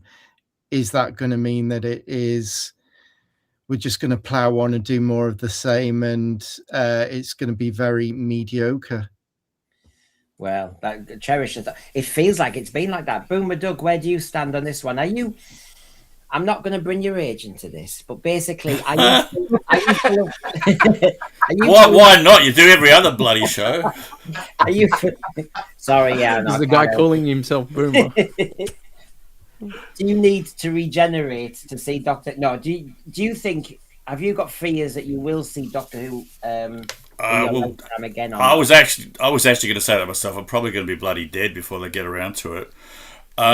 Yes, I think the tender's very much a formality, and I think they'd be idiots if they didn't use Bad Wolf as a production facility, because they've pretty much got everything they need. My fear is that they just don't know what they're doing. If we just had the right creative team, I think we'd be set like jelly, because we have all the skills, we have the production house, we could do it on a lower budget. What we're lacking is the creative team, and my gut feeling is, even though they're pretending otherwise, they're just going to go in the same direction, and it'll just die. Yeah, it's a question of who dies first, really, me or Doctor Who. So let's put some bets on it. Yeah, it's already dead, Brent. It is. You're right. It is. I'm going to Let's not bury us too soon, Doug. I'm in the same generation you are. Yeah, but you're a lot healthier than me, mate. So Teague O'Neill, good to see you. I love to see new names. I've seen fan productions that have produced studio level quality akin to where it aired. I agree. And the Mark Gatiss Adventure in Time and Space, which actually emulated that. And I thought in colour, and I thought it looked beautiful. And I don't think we necessarily have to do all this kind of gimmicks and gizmos and all the rest of it. I really don't. No, we don't. We don't. I mean, it was a love letter to Doctor Who. It was beautifully made, just looking as the 60s looked, but in colour. And I think, I could watch an Adventure in Time and Space every few weeks. I think it is beautiful. Absolutely. And that's all you need. Have I asked everybody? Sometimes my little Doctor Who dementia you kicked skipped in. me. Oh, what's your name again? Number 5, come in. No, yes, great. Well, my hope is sincerely that official Doctor Who is off for quite some time. Yeah. And in that time, just like the original Wilderness Years brought fans together, creating their own stuff, there were some official outlets like the books through the 90s, which were great. And the fans have always been making audios, and then they became official too. So hopefully this time period will get fans, up-and-coming fans, to be able to produce some good fan stuff in the interim to keep Doctor Who alive, because it worked before. I don't see why it can't work now. True. So that when the official Doctor Who does come back, we've got some new blood, some new people with new ideas, staying true to the spirit of Doctor Who. Hopefully they're not fans of the last 10 years, but maybe a little bit before. Well, good old Simon, who's in Darlington. I've worked it out. So we're going to meet up, Simon. You better write to me. Yes, the Rasson Rory robot was a silver version of the androids from Earthshock, and I can prove it. You know, lads, I can prove it, because they looked like that, didn't they? That was it. Yeah, there you go. Some dodgy Darlington nightclub, no doubt. So, can I just add another hope? I hope they cancel the Whoniverse show. Oh God, yeah. That does not need to be funded by taxpayers. No, it's a travesty. I'm represented. I feel very represented. Stephen I don't. The classic Doctor never fell in love, flirted or kissed companions. The relationship was strictly that of a mentor, grandfather, or platonic friend. Stephen O'Neill spot on. When the third Doctor regenerated, I thought I was losing a granddad. That's how I felt. Same. Yeah, that's how it should be. None of this kind of, is that what he does in bed? Is that what he does with his sonic screwdriver? Sorry. Whoa, soldier boy. Sorry, I shouldn't have said that. I've gone too far.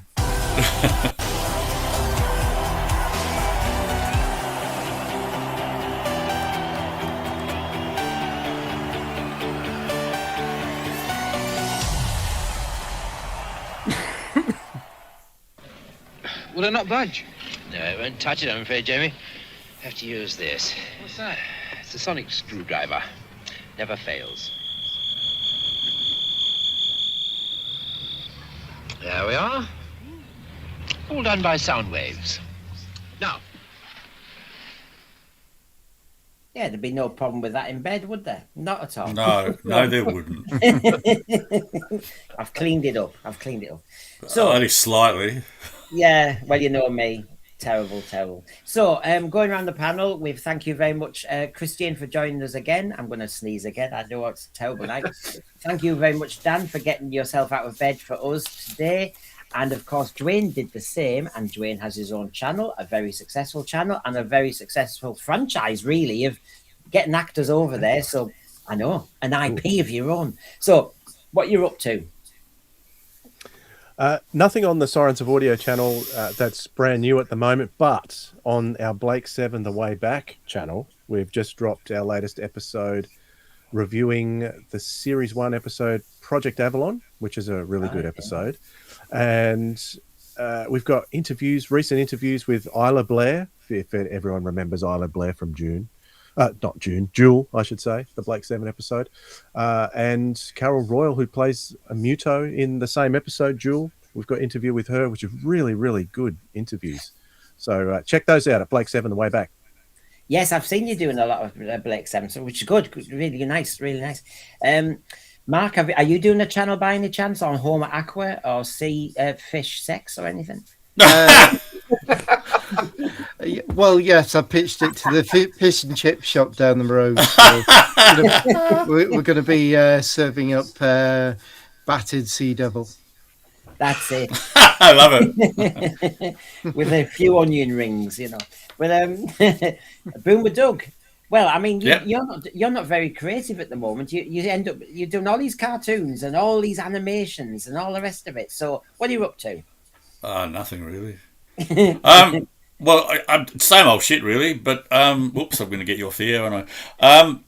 There's one I'm quite happy with that I've just done called Secret Agent Star Force, which is pairing all the 1960s spies in one adventure, like Derek Flint, Matt Helm, and lots of others who I forget because I've only just woken up. It's lovely to be here, by the way, JT. It's a good channel you've got. Yes, well, JT and me go a long way back. Yeah. Start of streaming, yes, when I was still teaching, actually. I'm just reminding Simon that he needs to write to me again. Great panel. It was a stellar panel tonight, and actually, I really enjoyed that topic because it's on point. Let's face it. And thanks for the seventh panelist, really, my media source, who's working out whether he's going to make a pitch or not. And I wish him well because I hope he does. Well, yeah, because he has the same instincts as us, I have to say. He really does. But I understand it's all about money, and that is the big risk. Thanks, everybody, for joining in. I probably will watch a bit of Scotland playing football in a minute. Well, not in a minute, a few hours. But that was a really, really enjoyable chat. Please, everybody, like and subscribe. Please hype. Or actually, do you know what? Just tell a friend. Tell a Doctor Who friend that there's this little channel where Brendan makes no sense at all and has lots of that's all it is about. So thank you, everybody, for coming on. Thanks, everybody in the thread, for being very lively and very, very engaging. I'm going to go and lie down in a dark room with my Mondasian Cyberman. And your sonic screwdriver. Yeah. Actually, the Mondasian Cyberman might want it more than me. So anyway, everybody, good night and see you again. Bye for now. Bye. Bye-bye.